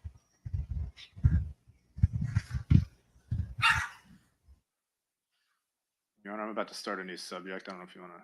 All right, let's go ahead and take our morning break then and be back on the record at 10:45. You know Nancy's got something to say to her team. The look she's been giving them. It's like her law, and who knows what the lawyer said to her, but it's like yes or no questions, Nancy. Yes or no. Like that's what if they're like, what would you tell her, Paul, as her defense attorney? I would be like, reel it in. Did you buy a gun? Yes. That's it. Let him ask the next question. Did you do this? No. That's it. Let him ask the next question. All this stuff.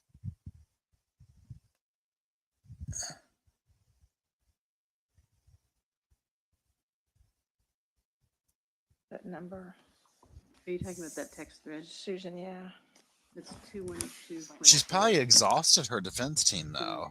212.4. Oh, I would, I would like to show the court right now, Defense Exhibit 212.4, Okay. which is a text from Dan Brophy to Nancy Brophy, asking her whether she's tackling Susan's room with, I think, with abandon. Counsel had asked Ms. Brophy on cross-examination why they hadn't cleaned up the house before Dan died. And so I want to talk to her about this texted question because it sets the time in which she's actually trying to clean out Susan's room, which is the second bedroom downstairs, which happened on March 4th of 2018. Okay, I'm trying to follow. There were some What is the questions point? about whether or not they had cleaned up to prepare to sell the house before his death. What is the relevance of this? The relevance Amen. is this: he's asking Ms. Brophy whether she's attacking Susan's room with reckless Oh, abandon. And the congratulations to date of this text Iowa. message is That's March 4th, awesome. 2018, at about 12:30 in the afternoon. Okay, so your argument is that it's rebutting a contention that they weren't doing anything to prepare for. Okay. Yes, and I want to show that to my client and ask her what she was doing in Susan's room on Okay. March 4th. I think I'm following now. Yeah. Okay, and does what's the state's position? Well, we do have a relevancy objection and a hearsay objection, but also Dan asking, I mean, Ms. Brophy could certainly say on redirect, or she can clarify on cross if she wants, that they were in fact getting ready to sell the house, and one of the things they were doing was cleaning up that room. What Dan's asking about attacking the room without any context whatsoever, what does that have to do with Ms. Brophy's testimony? Yeah, All right. I think it's the question, which isn't hearsay because it's a question. It's tethered to this specific time and date.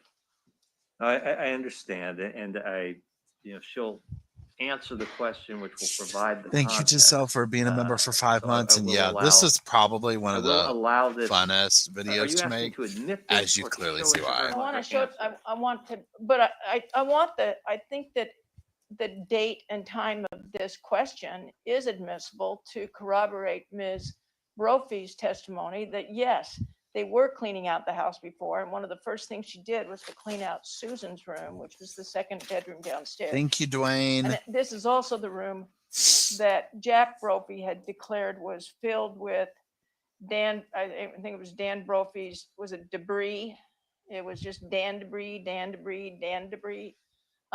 So he had already referenced that, and I want my client to talk about what was going on months before Dan died. But I think that the date stamp on this particular text message is relevant. It came off of Dan's phone. The question that he's asking is not hearsay because it's a question, and I want to be able to corroborate and bolster Ms. Brophy's testimony regarding what was happening in that time frame. All right, did you want to add anything more, Mr. Overstreet? Well, first of all, the idea that a question can't be hearsay is not true. Questions can be hearsay. In fact, it is offered for the truth of the matter asserted that they were cleaning the room. That's what the question is. And that's what they're offering it for. So therefore it is hearsay. All right, so anything more? No. All right, I would agree that questions can be hearsay. I'm not sure that this one is, but in any event, I'm gonna allow this in. I don't know that this particular question is hearsay because you just read it by itself. I don't know if it's a statement really of anything. I don't even know if one could even understand what it means without the context that. Excuse me, I'm sorry. Your client will provide. So I'll allow the question and the admission of this text. Thank you, Your Honor. I think the judge is like, I've heard enough. Let him get up here and talk about omelets. He's like, y'all heard what I've heard. She wants to talk about him texting something. Okay. Sort of preparing for the We've heard everything inevitable else under the concerns sun. about the length of the trial. I'm not going to hold anyone to this, but how much longer do you think cross-examination is? Roughly. Oh, It's really hard to say, Your Honor, Okay. because based on the answers Okay. and the length of the answer, so I can't really say. All right. Let me ask this then. For the other witnesses that are lined up for defense, which I think there were 4 or 5, I don't remember precisely. Do you have a rough ballpark of how long you think those other witnesses will take? the judge is asking what we're Well, all curious known for about. being overly optimistic about things like this, I was gonna say they really shouldn't run more than about a half an hour each, but that's not. Okay, that gives me some idea. All right. Okay. Let's bring the jury back. It's that y'all need to get Nancy off the thing, and the trial will continue on.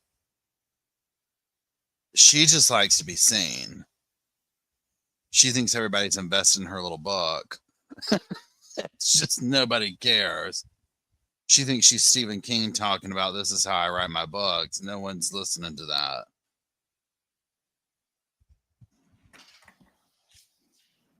Nancy's like, oh, here we go.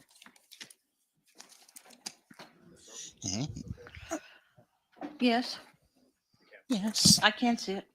I can see it. Yes. Hey, buddy. So let me know when you're ready. Okay. I'm ready. No, you don't growl. No. I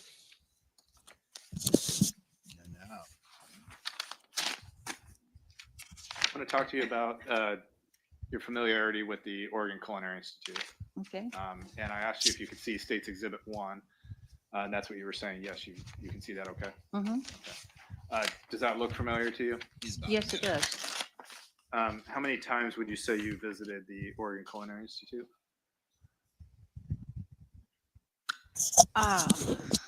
Hundreds. Have you been to most areas of the building? I have been. And before it was OCI, it was a division of Western Culinary. So I have been there many times. Is that where that's not the building that you went to culinary school, though, No, correct? it's not. But when it was Western Culinary, you had familiarity with it then. Mm-hmm. And then when it became the Oregon Culinary Institute, of course, Dan worked there. Mm-hmm. Okay. So you think you've been there hundreds of times? Mm-hmm. Is there any area that you haven't ever been in? You can use the pointer there if you'd like. All right. I sped This her area, up. it's not that I don't know that classroom, it's that I've really never been in there. And this little closet area in here, I've never been in there. This became a classroom later, but I've certainly been in it when it was an empty space. Other than that, I would say no. Slid her back down. When you would come down to the Culinary Institute, Mhm. well, there's been some testimony that you used to come to the restaurant quite a bit. Oh, I'm sorry, Chris. That's sad. I'm sorry to hear that. You can have an hour's parking out in front, and but I never parked in the student parking lot. It was too crowded. So you either parked in the hour parking lot or across the street in front of Starbucks in that area. Okay. You would go in this entrance down here, and then sit in the dining room. And then when you came down to say bring Dan something or just come to visit or whatever, where would you generally park and go in then? A lot of times I wouldn't park at all. A lot of times Dan would leave the vehicle unlocked for me. I would find where he'd parked. I'd put stuff on a seat. I'd lock his car. I would get back in and go. Other times Dan would meet me with a cup of coffee because he knows a good bribe. And he would give me the coffee. I'd give him whatever he'd gotten at the house, and I would not go in. On the few occasions that I went in, I would come in the student entrance because that was the one that was unlocked. Now, you said that you visited the Culinary Institute a couple weeks prior to Dan's death, Mm-hmm. also on a Saturday, Mm-hmm. about 7:30 in the morning. It could have been. With cell site location information said that was 7:30. Would you agree with that? I probably would, yeah. Okay. You said that day you were meeting a client and you decided to stop there to use the restroom. Right? You said that Dan had to let you in. Yes. Which door was that? Dan would have let me in the staff entrance, which is down at the end of that strip, That 17th Right. side door. right? And did you park on the street? Yes, And he let you in that door. You yes, said you went to the restroom. yes. Which restrooms did you go to? I have no idea. Did you go to the ones in that main hallway or did you have to go somewhere else? Well, the restrooms are here Right. and here. So I went to one of them. I have no idea which restroom I went to. When you were using the restroom, where did Dan go? he did whatever he does, you know. He was doing what his routine was or whatever. What did you see him doing when you were in there? Well, I was in the restroom. I didn't see him doing anything. Not while you're in the restroom, when you're in the building. I came out of the restroom. He came out of one of the classrooms. He walked me to the door, and I left. We didn't have social hour. He was working. I was borrowing the bathroom. I had things to do. He had things to do. What were the names of the other people that were there? I didn't see anybody there, but that didn't mean people weren't there. I would have said Yadu was there, and I probably would have said the other instructor was there. You didn't see or hear anyone, did you? Not that I recall. And that was on May 17th? I'm not sure. If the cell site location information put you at the school at 7:30 on May 17th, would you agree with that? I'm not sure. And the reason why I'm not sure is, I'm just going to say I'm not sure. Okay. You agreed it was 2 to 3 weeks prior? Something like that. Okay. And you didn't go another time? No. So, being familiar with this building, you knew there were no cameras in the building, right? You know, that just never came up in the conversation. I wouldn't have told you if there were cameras in the building or not. You don't recall telling anybody that you knew there were no cameras in the building? I may have said that because I may have known more 5 years ago than I know more now. Huh? Okay, that I know there was no cameras now because of all these things that have happened. All this crap. That's what she wanted to say. I can't really tell you, although I may have known it, whether there were cameras before that. I just don't remember if I knew that before. What about outside the building? Did you see any cameras? Once again, I wasn't looking. What about over at BMW? Or yeah, what was BMW was prior to the property room? Did you see any cameras over there? Not looking. I wasn't paying enough attention to have told you that. Did you see any cameras when in any of the visits that you came down to the Oregon Culinary Institute? Couldn't tell you. When did you find out about Mark's death? I can't tell you the exact time, but I can tell you the day. And it was, Mark died on June 22nd. What were you doing when you got that call? I can't even tell you if it was Susan or Holly who called me. I talked to both of them, and I don't know who told me that. But Thank you, Lauren. Sarah, not Susan or Holly, Sarah or Holly. Sarah said, "Can I come over?" And I said, "Sure." But whatever I was doing, it was probably wandering around in a bog anyway. So I have no idea what I was doing. So did you find out on a phone call or? Is it better if I sit back a little? Yes, I found out on a phone call. What about Ed? What were you doing? I think cousin Janet was there when we found out about Ed. We both knew he was in bad health, but I think cousin Janet may have gotten the text or a phone call or something from that, so we knew. She's got all these like stupid little quirky one-liners that I think that she thinks makes her an interesting person or like, you know, a smart person or whatever. Like she was like, well, Dan would sometimes bring me a cup of coffee because he knew a good bribe. And it's like, but they're just confusing. So it's like, what are you talking about? You know, and like I would celebrate that. Well, let me figure out this. And it's like, she's always just like the one beat off. Like one paycheck short of cashing the check that she's trying to write. You know what I'm saying? And you've seen all the video of you driving around downtown at this point, right? Yes. Seen you still photographs from that. Mm-hmm. And you testified on direct that it looked like your van. Mm-hmm. Didn't quite say. You do agree that is you at this point, right? What do we say You know, about that? I do. But I would say that it took me a while to get to that stage. Yeah. But as you sit here today, you agree that it is you driving that van that morning. Yes, but I also think that only because of the date stamp can I tell you it was that morning. Right. When in doubt, You're just not challenging. forget. You're agreeing that is you. We have more things to challenge than me driving around in this case. You would agree that you're driving around and in front of the Culinary Institute at the exact time that Dan is being murdered. No, actually, I don't agree with that. I was driving around for a full hour before Dan got murdered. I was down there before Dan ever got to school.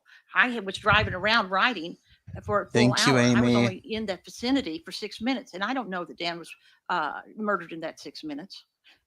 You know, we agree that he was murdered in that time frame, but in terms of when he arrived and shortly thereafter, but whether it's not that 6 minutes or not, I don't know. I think it's time for a Just sitting there caveat. driving around writing? Yes, that's what I was doing, was driving around writing. I testified to that yesterday, that I would find a place to park and I'd jot down ideas. I thought you didn't know that you were driving. Yesterday, what I testified for was that when I was sitting in there, I could remember being in the parking lot writing. Didn't I say that yesterday? No. Okay. So let's go back over. Okay, let's go back. So Mrs. Brophy, don't ask questions. Mr. Overstreet, don't answer questions. Sorry. So yesterday, Mhm. you stated that you remembered a time Mhm. being in. that We're area, working up to a caveat. writing. Mhm. There was a white van. Mhm. There was a man going back and forth between the white van and some other location. You assumed that he was working on the van. It was distracting to you, and that you decided to leave. You remember that? Mhm. Is that accurate? Yeah. Okay. Your attorney then asked you if that was on June 2nd. And I said I did not know. Right. So if you do not know, you have no memory of driving around downtown on the morning of June 2nd, Mhm. how can you sit here today and say that I was driving around writing? Because if I was down there, that's what I was doing. And you're right. I stand corrected that I should have answered the question differently and said, I don't know. But I do know, based upon the timestamps, that I was down there an hour before Dan died. And that I was only down there for 6 minutes or less from the time that he signed into the building Right. until you see me again leaving the area. Right. That 6 minutes, Mhm. you just happened to be in front of the Culinary Institute during that time. No, I wasn't. Did you see the video where you can see your van turning off of 17th onto Jefferson at 7:28? Oops. I did see that, but that doesn't mean I was in front of the Culinary Institute. That means I would have come up from another street to have gotten there. Oh, You yeah. weren't seen on any other cameras until that moment. But Time for a as caveat. you all testified, if there's a train, you can't see when people cross Madison. So I could have been, and what I actually think I was, if this is having thought about it for a while, is in another parking lot off Madison at that point. So I can say at 7:28, I definitely turned the van and was driving there, and we all saw it. But I have no idea, and I know I wasn't parked in front of the building. So what I would have been is riding someplace else and coming around. Now I'm doing this based upon putting stuff back together, not based upon actual memory. Right? You said you know that you wouldn't have been parked in front of the building. How would you know that? Because I would have gone inside. Because I would have said, "Hi, Dan, how are you?" Because when Dan But came you out of the did. building, he would have said, "Hey, Nancy, how are you?" You know, we're not foreigners. We know each other. How do you know you didn't go in the building? I know I didn't go in the building because I didn't kill Dan. You know, I know that for a fact. If you have no memory, how do you know you didn't go in the building? We need a caveat. You know, I'm reconstructing this, but I'm reconstructing this based upon what I know in my heart. And what I know in my heart is the reason why I have no memory is because I was stunned by the fact Dan was dead. And I wouldn't have been stunned if I'd been in the building and shot him. I didn't suggest that you did go in to shoot him. What I'm suggesting and asking Okay. is, did you just go in the building? And how would you know if you didn't? I agree that, but he wasn't part of my focus that morning. My focus was on my story and getting it out and getting it done, you know. And Dan is at work. You know, your wife doesn't drop in to see you at work just because she's driving by. You know, she assumes you're working. I assume Dan is working. You did it 2 weeks prior. I did it for a specific purpose, which was to go to the bathroom. Right. So, Ms. Brophy, would you agree that it's possible that you went into the OCI on the morning of June 2nd to use the bathroom? No, I wouldn't. Impossible. I would say it was impossible, Even though you have no memory of it. even though I have no memory of it. At this point, we either need a handstand or a caveat. There's no other direction to go. The corner we have painted ourselves into is, and I'm not talking just a standard caveat. I'm talking about a 15-minute caveat. I'm talking about a plot line, multiple characters, and a handstand at the end of it. Period. End of story. Period. End of story. Possibly some singing too. That's just, the story can go nowhere else but those two trajectories. Okay. What's funny too is the way that she has painted herself in the corner. Okay. Painted herself in the corner.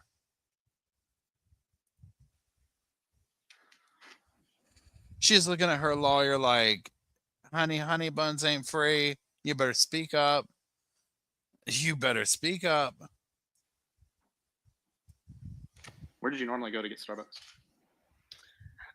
It depended on where I was going that morning. If I was going to McMinnville, there's a Starbucks as I drive down 217 that I can hop off on. If I was going to Oregon City, Oregon City, if I was going to Oregon City, what I actually did was I didn't stop for Starbucks because there was a Starbucks in the Fred Meyers where I was going. So I would have gone there. If I was at home, there's a Starbucks on Beaverton Hillsdale Highway right by Jesuit High School. There's a Starbucks on Hall where it intersects with right across from the Beaverton Mall. Those are This would have been my answer because I have several Starbucks locations and a Caribou that I go to. So if this dude was here talking about where do you usually go to Starbucks, I would have been like, it just depends on what part of town I'm in. I have several ones that I go to. Which one are you interested in? She wants, but see, that's a safe subject for her to spend time on. She can talk about that. She can't talk about the other stuff because it's so obvious. It's like, girl, your car was there. But I know I didn't go in there, but you have no memory. Yeah, but I know in my heart, I didn't kill him. We didn't ask you if you killed him. We didn't ask who's on first. the two I tend to go to occasionally. But if I have time and I'm going to sit there and write, then I usually go to the one at 17th and 17th and Canyon, which is just the other side. Other side of 26. Right. No, the other side of Or, I'm sorry, 217. 217. That's what. Mm-hmm. Other side of 217 from your house. Mm-hmm. Okay, so have you taken a look at your bank records? I have not. In preparation for this trial, you haven't seen your bank records? Well, I saw them months and months ago. And you've heard testimony that you go to Starbucks quite a bit. I do. I think somebody said almost $1,000 in a year or something like that. Yeah, I was shocked by that figure too. I think we all would be. In a year, $1,000. There's no That's charge for probably Starbucks not that morning. bad. Yes, but if you go through my bank records, you will see there's no charge for Starbucks a lot of days when I know that I had coffee. You know, if I had cash, I could have paid cash. Keep in mind that I don't have my purse with me because I'm not carrying a purse. I'm not wearing a bra, so I don't have a credit card with me. I don't have my phone with me. So I would have had cash and just given it to them. It makes more sense that you'd have cash over a card. It makes more sense if I don't have a bra that I don't have a card with me. And you do agree you left your phone at home that morning. I agree I wasn't wearing a bra, so my phone wouldn't have been in my bra. Right. So you're just this day is the day that you paid cash at Starbucks. I pay cash at Starbucks a fair amount.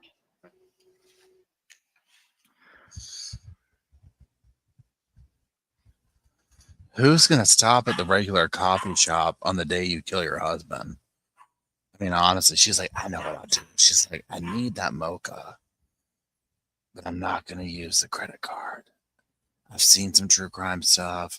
They're talking about don't use the credit card. I'll just pay cash. Nobody will ever remember to testify that I came in there or anything like that. It's not that they have cameras up all over the place in Starbucks. So in the morning, if Dan doesn't bring you coffee, it would be normal for you to get up, not fully get dressed, run to Starbucks, use cash, use a card, who cares, right? Go back home and Thanks, right. Charlie, and totally That would agree. be a Yes. normal morning Okay. on a day when I wasn't committed to doing something else. Right. But on June 2nd, Mm-hmm. now you're saying that morning you got up. Well, let's take a step back. Okay. The night before, your Okay. testimony was that you went to sleep late or went to bed late. Mhm. And when you went to bed, you went up to that attic bedroom Yes. and Dan was already in bed Yes. and he was asleep. Yes. And the reason you went to bed late was because of a leak. Is that No. the reason you went to bed late, or it just happened to be? No, I frequently went to bed much later than Dan. I see. Dan went to bed early because he got up early. Okay. What time did he go to bed that night? I don't know. Okay. What time did you go to bed? I don't know that. Well, you said it was late. What's your reference point? Well, it was later than Dan. My reference point was that there was water on the floor. Okay. And the water on the floor, I was trying to clean it up enough that, we didn't step in it in the middle of the night and didn't make it worse. And which sink are you talking about? The sink in the bathroom upstairs. So my bedroom is long and narrow. Mhm. And right off of my bedroom to the left is a bathroom. And as I stepped in there, we go from carpeting to sheet goods, and I could feel the water under my feet. I think it was maybe just a little confusing. There was some testimony about some problem with the kitchen sink, but you're not talking about the kitchen sink. No, and I thought that was not, I thought it was confusing, but I also thought at that point I was probably making a point rather than pointing to the right sink, just pointing to a sink in general. Okay. Fair enough. I just want to make sure we're talking about the right sink. Right. I just wasn't clear on that. So you're talking about the sink with the leak that was of Right. concern on June 1st Mhm, was in the bathroom upstairs. mhm, So you kind of clean it up. mhm. You go to bed late. Mhm. It sounds like maybe you woke up at some point in the night. I wake up every night in the middle of the Okay. night. Do you have a specific recollection of waking up in the middle of the night? Nope. That night? Okay. And by that you mean like you have to use the restroom or something? Or, I really don't sleep very well at all. And I particularly don't sleep when I'm wound up. And when I'm working on a story, I'm wound up. So I'm just not a great sleeper anymore. So when you wake up, was Dan already up? Yes, Dan was standing over the sink in the bathroom. And what was he doing? He said, why do we have all these towels in the sink? And so that was Thank you, what we talked Amy. about, was the fact that I think there's a leak, and I had felt underneath, but I couldn't feel it, on the, whatever that long pipe's called, that, he said, well, I'll get something, he said, I'll get something, or maybe I know he got something because I saw it. I'm not sure which way this is the truth here. But when I dealt with it later, there was a white bucket underneath. But the last thing I saw him doing was taking the wet towels down the stairs. That's the last time you saw him? Mhm. Talked about a leak. He walked downstairs with some wet towels. Mhm. You stayed in bed. Oh, no. This is where I got up and threw on a minimum amount of clothes and ran to get coffee. I thought your testimony was you don't remember going to get coffee. I don't remember going to get coffee, but I do remember throwing on some clothes and leaving the house. That wasn't your testimony yesterday. That I didn't throw on clothes and leave the You house? got dressed, but you said you didn't have any recollection of leaving to go get coffee. Well, Yeah, see, they just wind her up. Again, put a quarter in, let that little horse and pony show outside the grocery store go. That's how she just gets herself deeper and deeper. I think we're splitting hairs here. I don't remember getting You coffee. can agree to disagree on that, but okay. Go ahead. Okay. Which is it, Miss Brophy? We need Do you a remember going to caveat. get coffee or I do not remember getting coffee. I remember putting on clothes and heading downstairs. That's almost always a prelude to I'm going to get coffee. And Dan was already gone by the time you got downstairs? Oh no, Dan would have been there for quite a bit longer. I was expecting to get coffee and be back before he was out of the shower and dressed and everything else. Do you see him? No, he's in the basement. He took the wet towels down. Okay. So he's still there, but you didn't see him. That he's still there. So now you remember you went downstairs, you got dressed, you went downstairs. Okay, and And I you have a real problem with this, and I have to apologize to you because what I do is I reconstruct based upon what I know would have happened, not what actually happened. So allow me to apologize for the fact that I am misleading you here, and that was not intentional. What I would tell you is I don't remember running into Dan, but if I would have, I think I would have remembered it. He's downstairs, I'm assuming, dealing with the towels. I'm assuming that most of the mornings I'm right back in bed before he ever leaves. Okay, so what time did you leave? I have no idea. What time did you get back? I have no idea. What I know is the last time somebody saw me was I was in a video at 7:28. With a gun in her hand, standing outside his work. So that morning you wake up, you get dressed, you go downstairs, you leave, you don't have any recollection as to where you went, No, and you don't know how long you were gone. I know from No, your no, okay your memory. memory. No, You have no idea how long you were gone. no, I have none. You know now that your phone was not with you. Yes, When you got back, was Dan still there? no, but I couldn't even tell you. Wait, once again, I'm filling in blanks. I don't know that Dan was there or not there. What I remember is that I was sitting in bed writing when Maxine called. There's a huge little blank in there. I know you jumped ahead with your lawyer. We're going to go slower. Okay. So you assume you go get coffee, Mm-hmm. get home. You don't know if Dan's still there or not. I don't remember if Dan's still there or Don't not. remember. You do remember some point you're back in bed. Yes, because Maxine called and I was in bed writing. And what time was that? I don't remember that either. Maxine called, what, 9:30, 10 o'clock, somewhere in there? Sure. You remember that? I remember Maxine calling. And you remember what she told you? I do. You remember how you responded? Yes. And then you remember calling Dan. Yes, You remember trying to text Dan. yes, You remember him not answering or responding to your text. I do. You then called Maxine Borcherding back. Right, You remember that conversation. right, You got off the phone with her. You called Karen Brophy. right, You remember that conversation. I do. You remember after that you got dressed. Yes, well, yes, yes. You got your phone. Grabbed all my stuff. Got your stuff. Went downtown. Hmm. Drove downtown. Hmm. And when you drove downtown, did you take the normal way that you would drive when you were going to the Culinary Institute? I'm going to say that technically, I don't really remember, but based upon habit, I would have bet money on it. Okay. So the same road that we see you coming in on Jefferson Mhm. earlier in the morning, that's the route that you most likely would have taken. Mhm. Okay. So when you came in, when you get to that roundabout, did you go down Columbia and turn on 17th?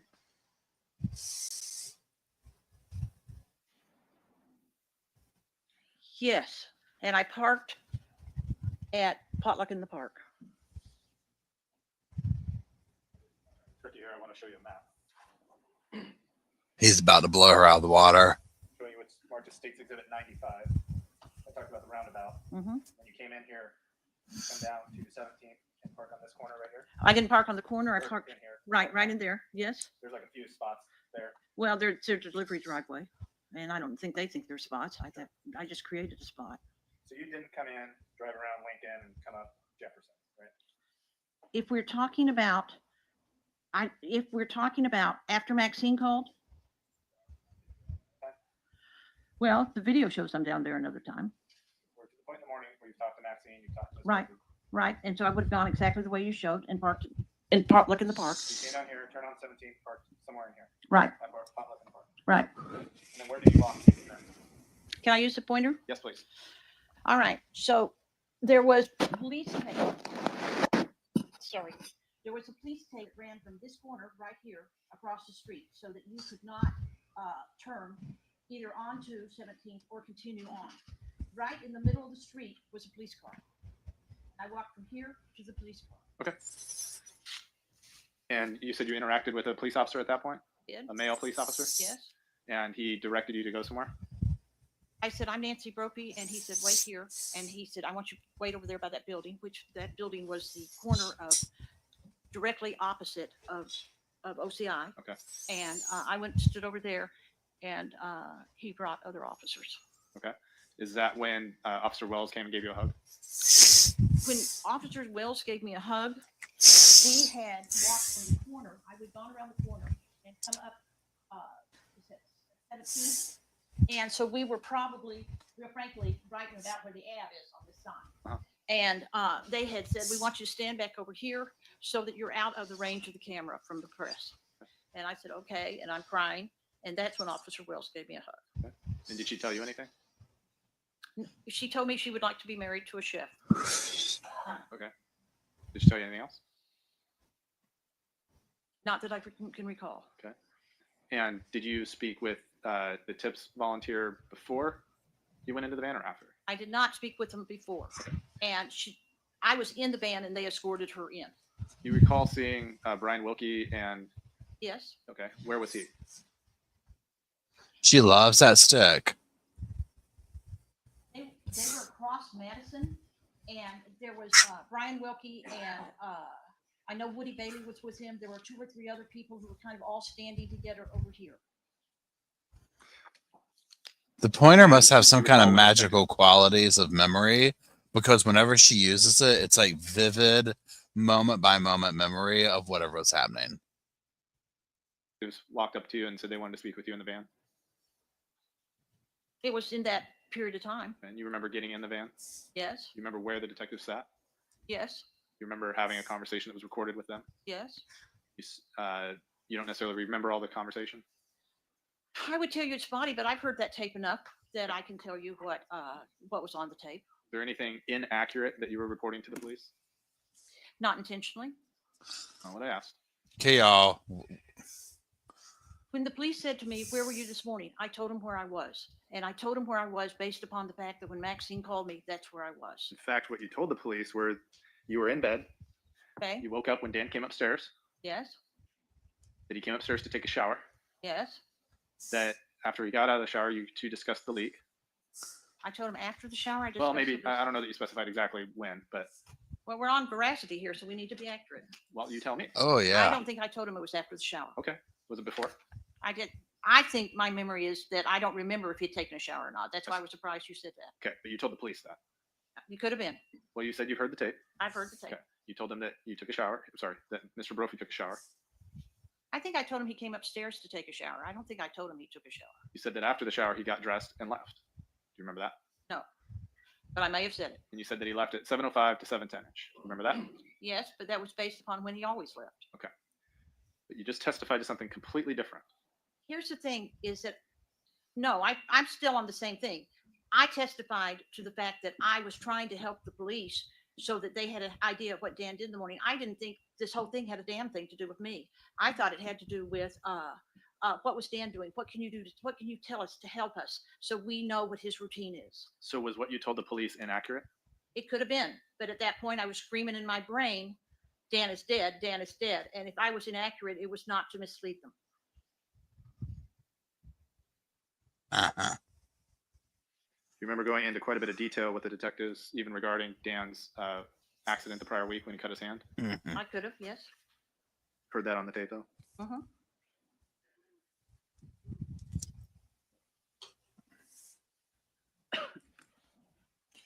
Uh-huh. Mhm. You've seen the video, heard the testimony. You would agree that the critical moments that you've been asked about, your responses have been you don't remember. With a Critical moments caveat. that I have been asked about. My response, I don't remember, is the most accurate thing I can tell you. Right, but at the critical moments that you were there in the area, at the same time that someone happens to be shooting your husband within a 6-minute window with the exact type of gun that you own and is now mysteriously missing.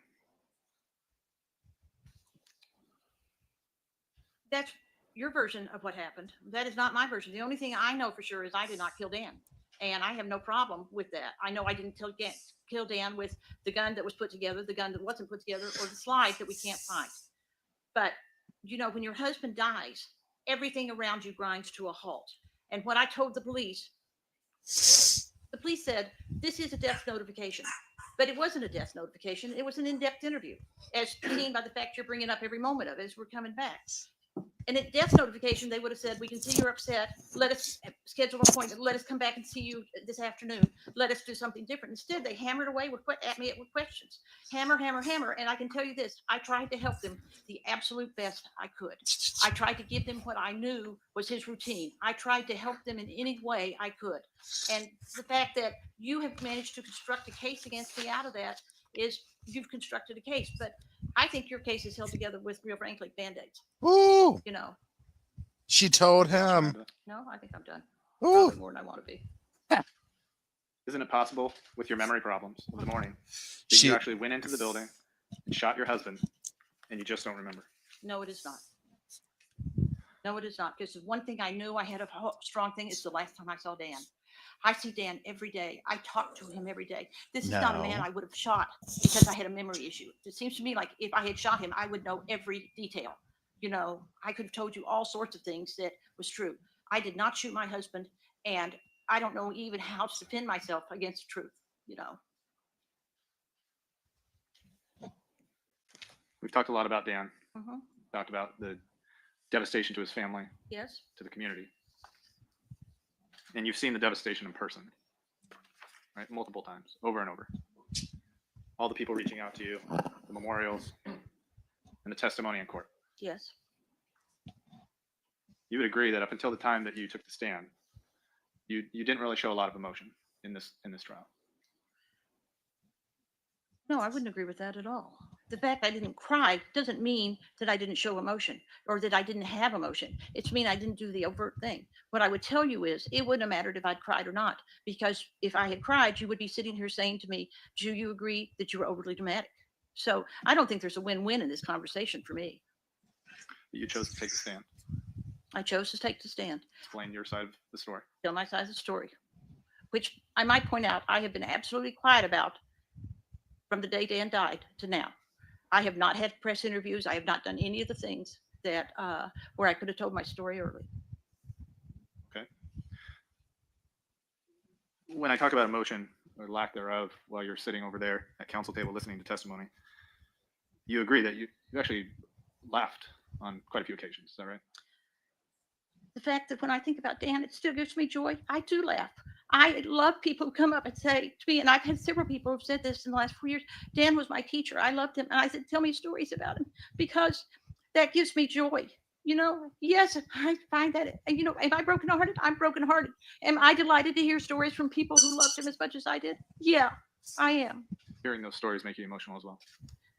Talking about Dan, period, makes me emotional. But a lot of the people who came up and cried, well, they weren't crying for Dan, they were crying for themselves. I had a horrible experience happen to me. I'm crying, and I am empathetic to that. But when Karen Brophy teared up, my heart broke, because I knew she loved him as much as I did. And I knew that she was crying for Dan, not for some other reason. What about the students that knew Dan and loved him? The students that knew Dan and loved him didn't testify earlier. Who testified a lot of earlier was the instructor, 2 or 3 of the people who had been in the pastry class. And I am grateful to them for the fact they did what they could do. Do not misunderstand me. But I don't think it changed their life. They went back to school the next weekend. They graduated from the program. They weren't testifying they had to have counseling as a result of this. I'm saying the people whose hearts were broken, the people who missed Dan and loved him the most, the people who loved him the most, I cry with them, because we know. So did you just testify and say that the person who literally tried to save his life was not negatively affected by this? No, I said she went on with her life. That she didn't. I did not say that. She had a horrible experience. I said I was empathetic to that experience. But I also know that she wasn't crying that day in court because of that. She was crying because she had had a terrible experience and it affected her with bad memories. But it did not stop her life. Her life went on. Her life, she went back to school. She graduated with the program. It stopped my life. It stopped the Brophy's life. There were students he had whose life had stopped, and coworkers he had who were truly, truly brokenhearted. Ms. Brophy, did you listen to the testimony of Clarinda Perez? I did. And I've heard it 3 times now. The first time she told me, I cried, because she told me in person. Every time she's been on the stand, Clarinda Perez has sobbed and sobbed. And I am sympathetic every time she does it. I know she went through a terrible experience.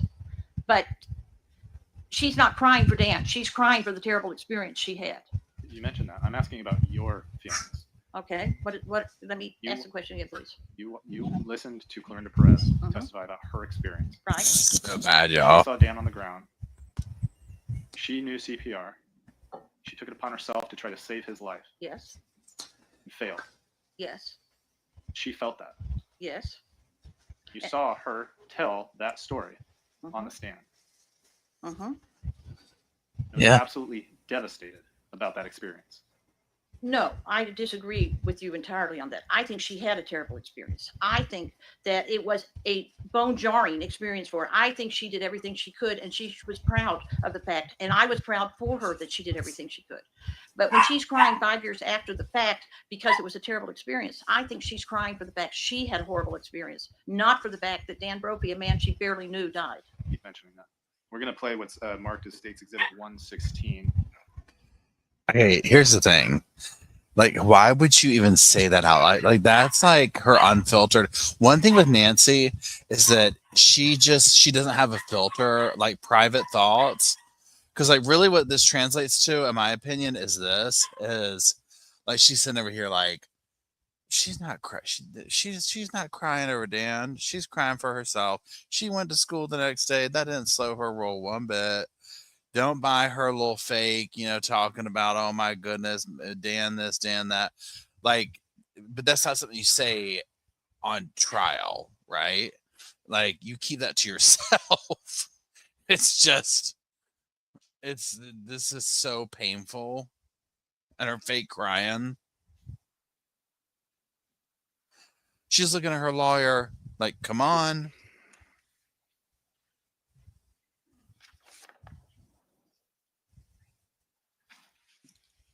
I'll play just real briefly and have you identify the voice.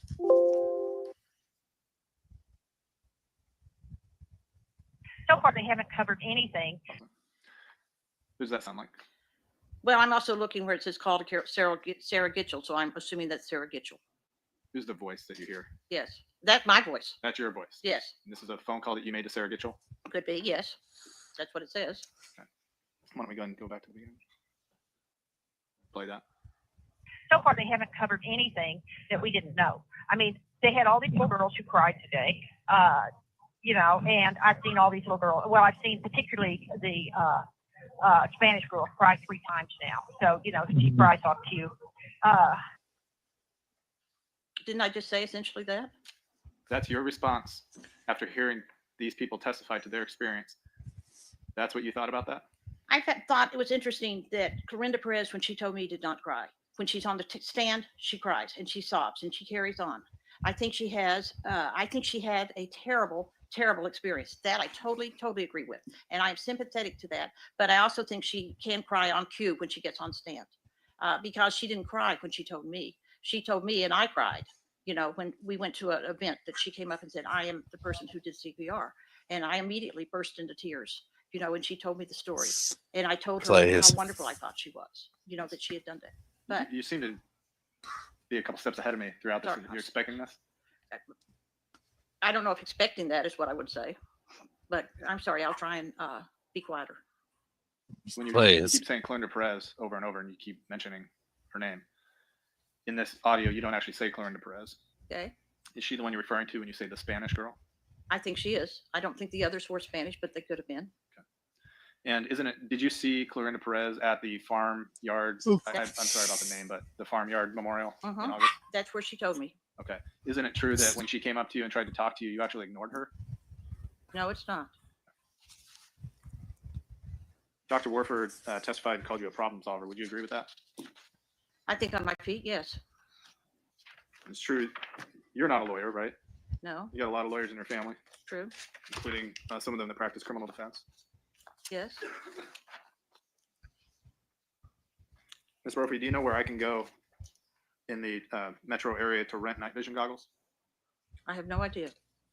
You know if there's a place I can go where I can just try them out, handle them? I have no idea. But you bought a pair. I had a person who worked for me who took a loan from me, and that was what he used for collateral. He paid the loan back. He got the night vision goggles back. Sorry, the line of questioning with your lawyer was things that you had purchased in order to further your writing. It could have, yes, I can see that, but in a way, I purchased it. If he had not come back and reclaimed it, they would have been mine.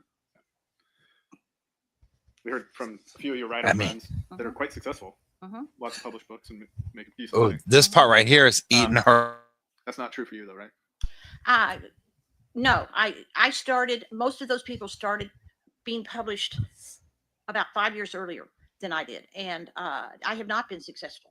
I have sold books, but I have not sold enough books to make me break out and have people say, hey, this is an author I remember. But considering that with the advent of Amazon, that 10,000 books get published every month, it's now harder to do that than it's been in the past. Right. And you're actually a self-published author. I am. Right? Have you ever been published besides yourself? Yes, I have. What book was that? It was a book called Sex in the Office. It was published by Black Lace Publishing, and it was part of an anthology. When was that?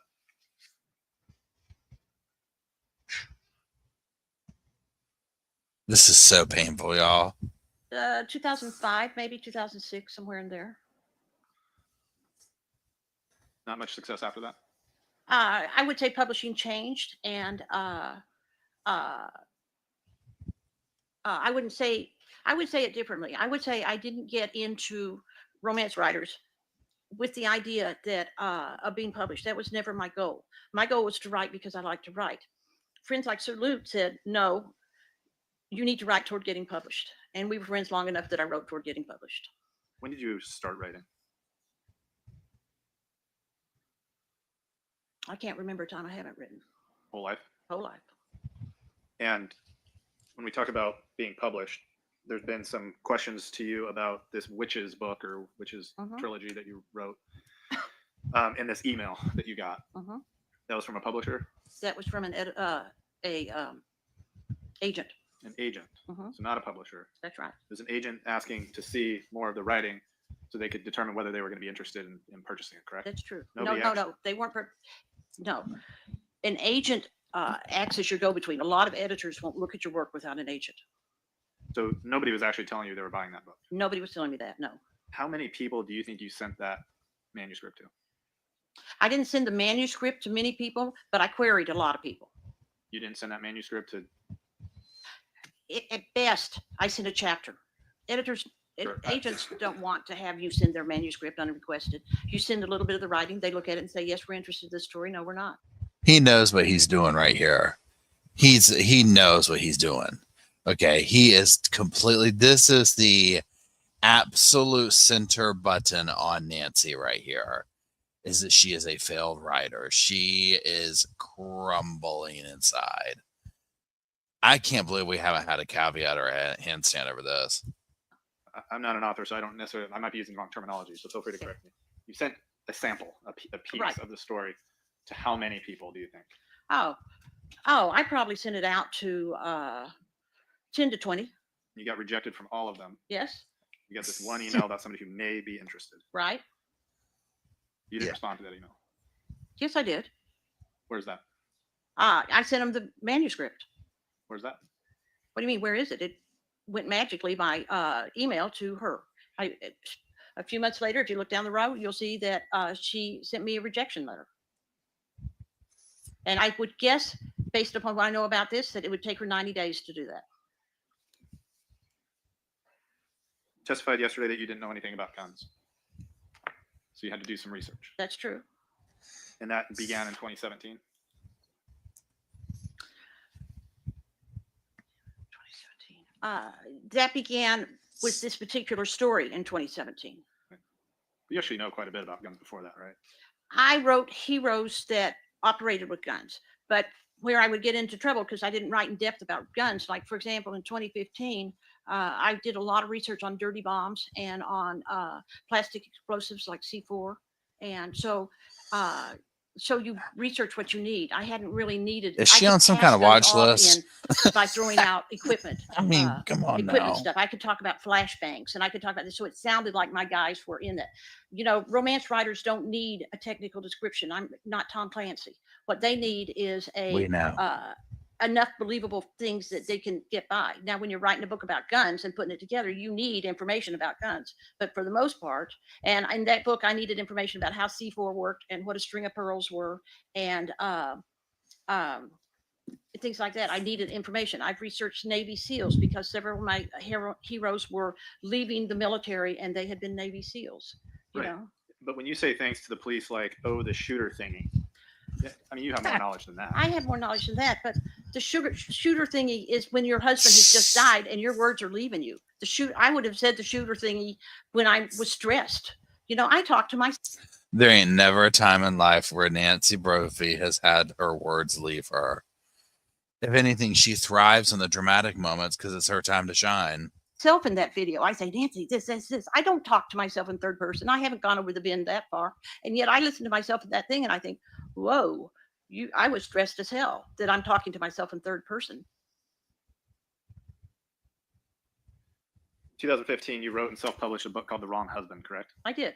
On page 231 of that book, it says, Austin counted to 25, slid out from his hiding place and fired 6 shots into the body on the bed. At the 7th squeeze of the trigger, the gun clicked. No more bullets. Okay. That sound right? Yes. You wrote that? Yes. In 2017, you wrote and self-published a book called The Wrong Seal. Yes. On page 178 of that book, it says, slowly, she eased the gun out of her pocket and propped the barrel on the branch. Each shot had to count. Does that sound right? That sounds right. Something you wrote? Yes. But you notice none of that required any in-depth knowledge. In January 2015, you self-published a book called Hell on the Heart. I did. On page 4064, it says, the gun fired. The force of the projectile entering her body rocketed her backward. Call that? I'm pretty sure there was not 4,000 words in that, 4,000 sorry, pages maybe- in that book. I'm sorry.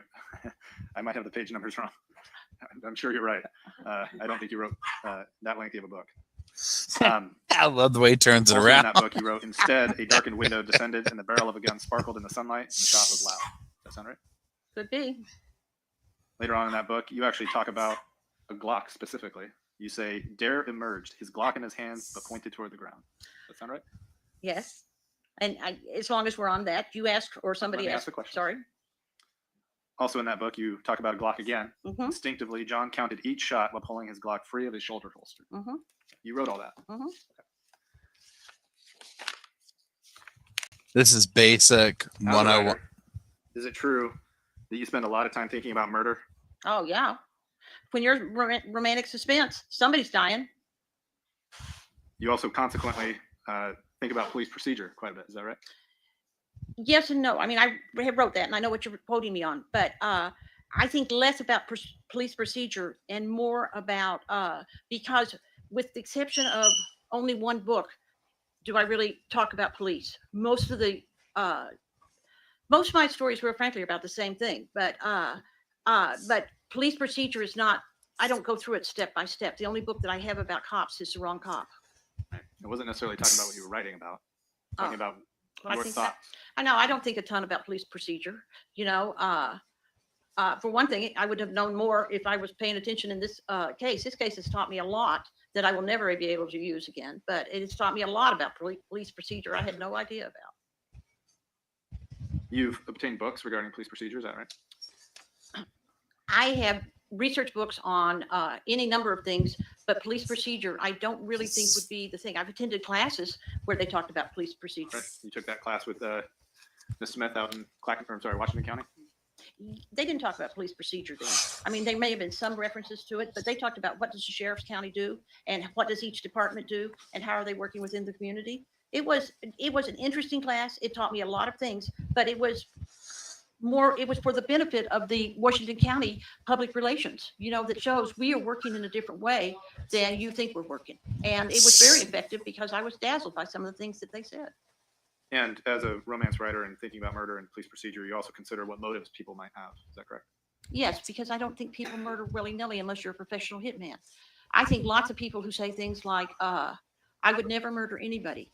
And I say, it's between you and your child. It's him or it's your child.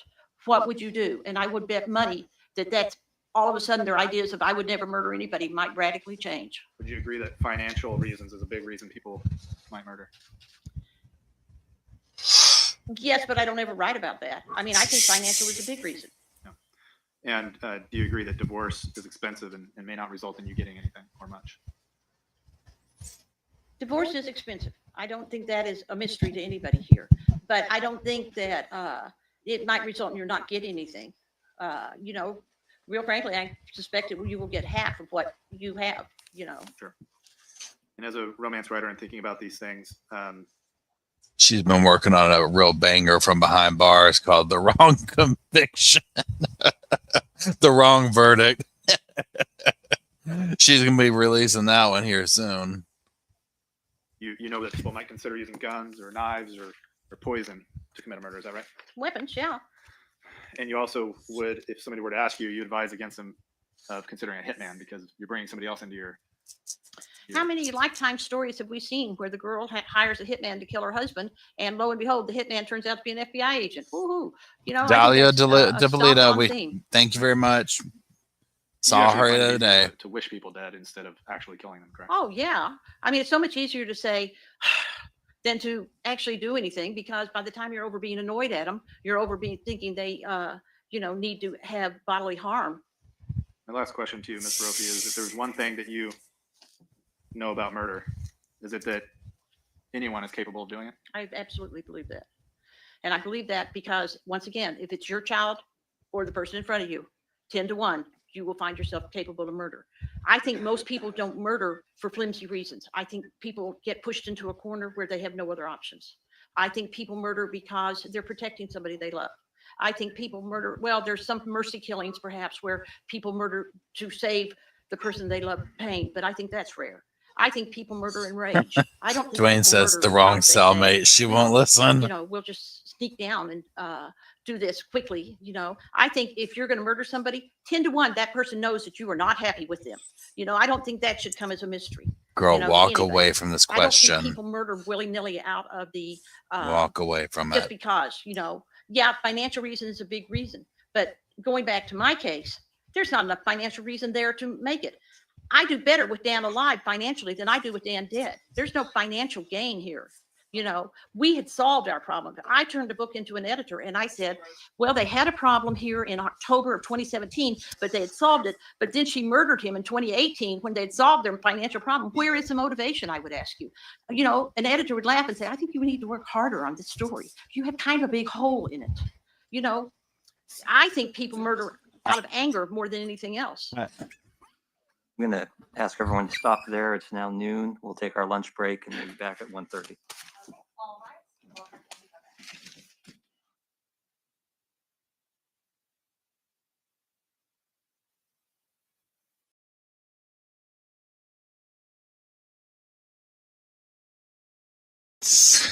Okay, so hold on one second. I'm gonna look up on the other screen. Yeah, I mean, he just like y'all. He asked her one question, and she's just, I mean, just digging her hole deep. I mean, would not shut up, right? Okay, I want to find one last thing to look at before we like, you know, are done or whatever. We're not gonna watch any more of her thing because like that's, you know, obviously enough or whatever. But please hold. Please hold. Wait, that's the wrong screen.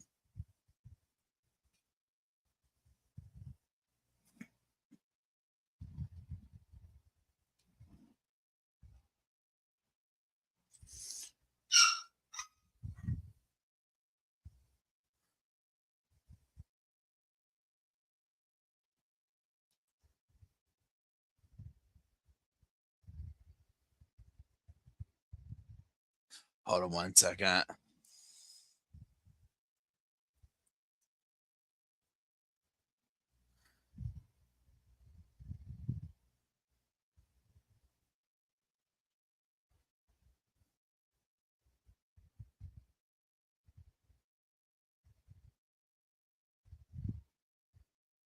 I'm trying to find her stepson. I'm on the other screen over here.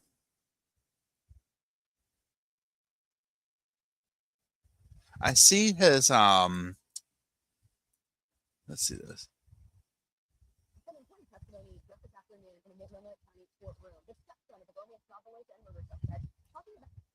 Let's see here. Nancy Brophy. How should I say Nancy Brophy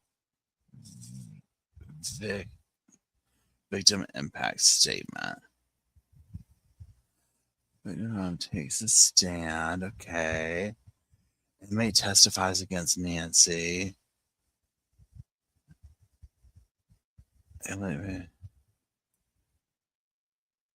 Okay, wait, hold on. Maybe this is it. Hold on.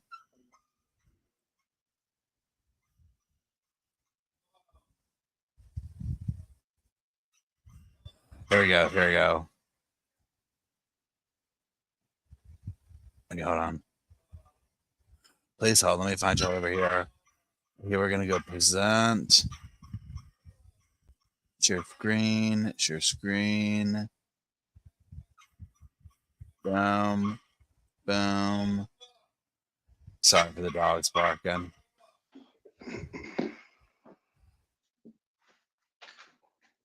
The years of deceit have spanned decades. From learning that your solution to my This father is being her married to my mother was, stepson. I can fix that, to years of payroll and tax fraud that you waged on your employees. You've always thought you were one step ahead. Your largest financial contribution in the latter years was sending my father off to work an extra job so you could continue to pretend to be an author. My father possessed more knowledge, depth, accomplishments, recognition, and joy in life than a person as shallow and self-serving as yourself are capable of. Instead of rising to the occasion, facing life's challenges head on, and contributing in a meaningful way, you opted to lie, steal, cheat, defraud, and ultimately kill the man that was, for some reason still unbeknownst to me, your biggest fan. You executed my father in an act of cold-blooded, premeditated murder, the man that did everything for you. Cooked your meals, washed your clothes, accepted your sedentary nature, supported your failed endeavors, and brought you into the warm embrace of our family. Your repayment for decades of dedication, trust, and love. The plot is murder on Christmas Eve, while in the presence of his parents and grandchildren. Pain you have delivered to us is immeasurable. Your theft of a parent and grandfather for such selfish reasons is unforgivable. You were, to borrow from your catalog, the wrong wife. Lying at the bottom of a river or buried in the earth somewhere is the instrument you use to destroy lives. Not only the life of the man that loved you unconditionally, but those of my grandparents that offered you acceptance and support, of my wife that took solace in knowing there was family on this side of the country to help support our growing family, of my eldest daughter, who was beguiled by your feigned displays of nurturing, of the son my wife was 5 months pregnant with on the day he was murdered, who would have surely been my father's greatest admirer, and our youngest child, who will never even know your name. You are a monster, and I am ashamed that I have to admit to my children that people like you walk amongst us, undetected, until the moment best serves to let narcissistic personality traits devolve into those of a full-blown sociopath. Unburdened by morality, empathy, compassion, and decency, you chose to extinguish the life of someone capable of giving all of those things to the many people that surrounded him. You lived in the shadow of a great human being. Instead of acknowledging your shortcomings and redirecting your delusions of grandeur, you chose to deprive this world of a teacher, a father, a grandparent, and someone who served as an inspiration to the countless lives he touched. I would suggest you be ashamed of your actions, but that would presuppose you possess the ability to think of anyone besides yourself. In the words of Gabriel Garcia Marquez, there's no greater misfortune than dying alone. Yet for you, Nancy, I can't imagine a more fitting end to this tragedy. Thank you, Your Honor.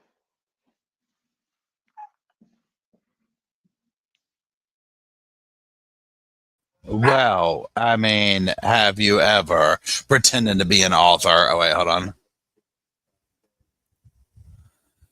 I mean, he could be a writer. He might be, right? But I mean, at the heart of this, number one is yes, she was very jealous of her friends, of Dan, of anyone, right? Dan clearly saw something in her, whatever he was, it sounds like I think he really wanted to make her happy. I think he did anything and everything, and she just threw it in his face and took advantage of it. And, I mean, it's just she did exactly what he just said there. She took advantage and killed him ultimately.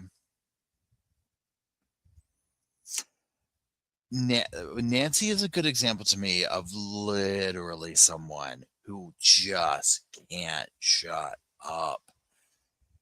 They can't. It's like, how when you talk about these cases with these narcissists or whatever they are, right? Where they have to have the last word. They're so easily manipulated. And I felt like the lawyer in this case he knew Nancy's number and he knew every button to push. He knew every little thing to play on her to show the real Nancy to the jury, right? Because even towards the end, you saw that where she wouldn't shut up. And it was like, he's not even asking you about this stuff, but she's so triggered by it. She has to prove something. And all she did was prove that she did it. The whole talk about you heard that the dumb stuff she put in there. He pointed the gun and pulled the trigger. It made a loud noise. Girl, you don't need to do all this research with a ghost gun getting pieces here and pieces there. Please. Blacks out the 6 minutes that Dan's killed. Well, I know for sure. And the other part too is, but this is the thing, another prime example right here is, what's that saying? When you don't lie, you don't have to keep up with something or whatever. Because she lied so much, she would backtrack. That when she was like, well, I got to go get coffee. I thought you said you didn't get coffee. Well, I mean, I would have done that. Did you get the coffee or not? Clearly you didn't. You paid cash for it. She was driving. Dan, from what I remember of the case, he was like fine in the world they lived in. Like, why do we need, like, we've got the house, we've got each other, we have our little world. And that was not enough for Nancy. Oh, this is another thing I was going to say. I forgot. Okay. Another one of her downfalls is on the stand. She speaks and talks to even the estate as if she is this world famous author that's like bestowing her knowledge onto others. As a writer, you research, Like she wouldn't stop with that all the way up to the end. And it's like, honey, nobody's taking notes from you about how to write a book. They're just not doing it. And her stepson summed it up like where she could pretend to be a writer. I think that's what she did. She pretended, she played, it was cosplaying. She cosplayed while her friends all went off and were getting like published books and stuff. Yeah, right. She's famous now. Literally. Yeah, her level of delusion is staggering. It is staggering. God knows what she put that poor man through every day. Yeah. Carol said she got on the stand and went masterclass made. LARPing. 100% she is LARPing an author, a writer. Well, her friends in the Lifetime movie all laughed at her when she was talking about, I'm going to do smut. They're all laughing at her. So she got a lifetime sentence with possibility of parole after 25 years. But, I mean, I forget how old she'll be then. She probably wouldn't even live to that, you know what I'm saying? To the 25-year mark.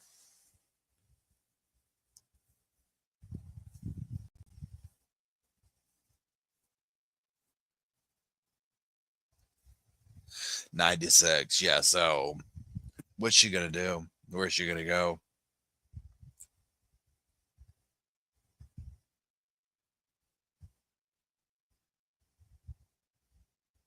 Yeah, Culinary says she remembered so many tiny details, but then was like, I don't recall exactly. And again, so much of. I'm sorry. Oh, I'm sorry. So much of. I forgot what I was going to say now. Sorry that y'all took that out of me.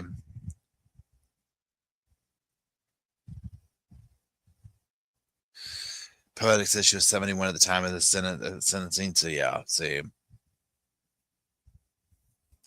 Oh, you know what? They're all. Where'd they go?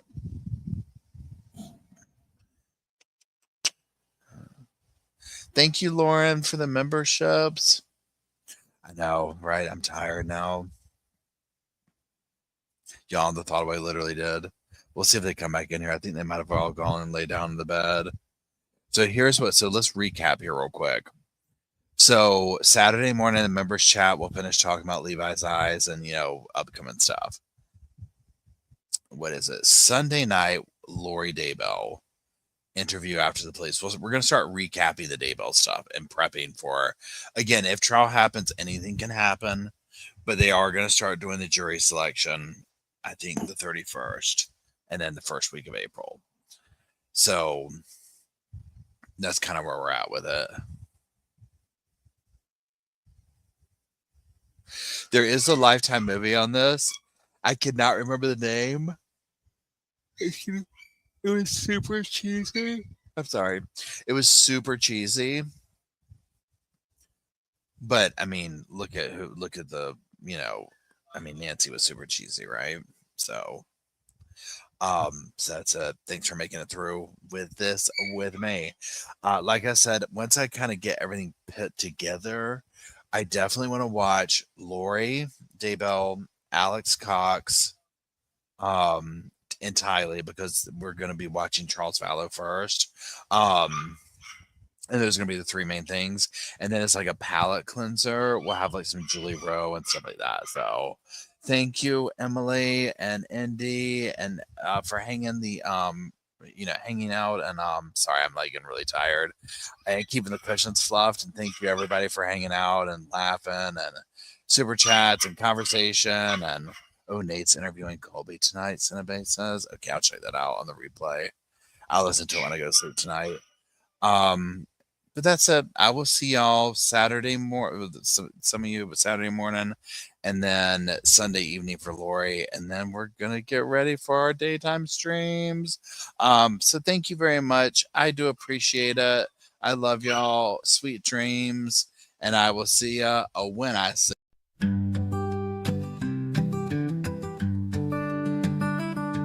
The pillows are fluff thanks to Miss Emily. The couch is wide enough. Join the family. It's all love while we laugh at Burb's criminalities. Hey, hey, hey, welcome to the Sofa Squad. Sipping from the cup at hey, hey, hey, come laugh with the Sofa Squad. Can't roll my damn eyes hard enough. Oh, please, the puppies need me. Oh, oh, please, my body is rejecting none of that fancy credential stuff. I'm just here for the cringe binge. Hey, hey, hey, welcome to the Sofa Squad. Sipping from the cup and hey, hey, hey, come laugh with the Sofa Squad. Can't roll my damn eyes hard enough.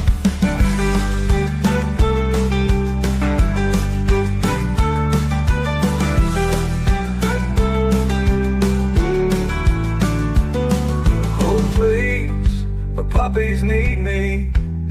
Oh please, my body is rejecting none of that fancy credentialed stuff. I'm just here for the cringe binge. Hey, hey, hey, welcome to the Sofa Squad. Sipping from the cup that hey, hey, hey, come laugh with the Sofa Squad. Can't roll my damn eyes hard enough.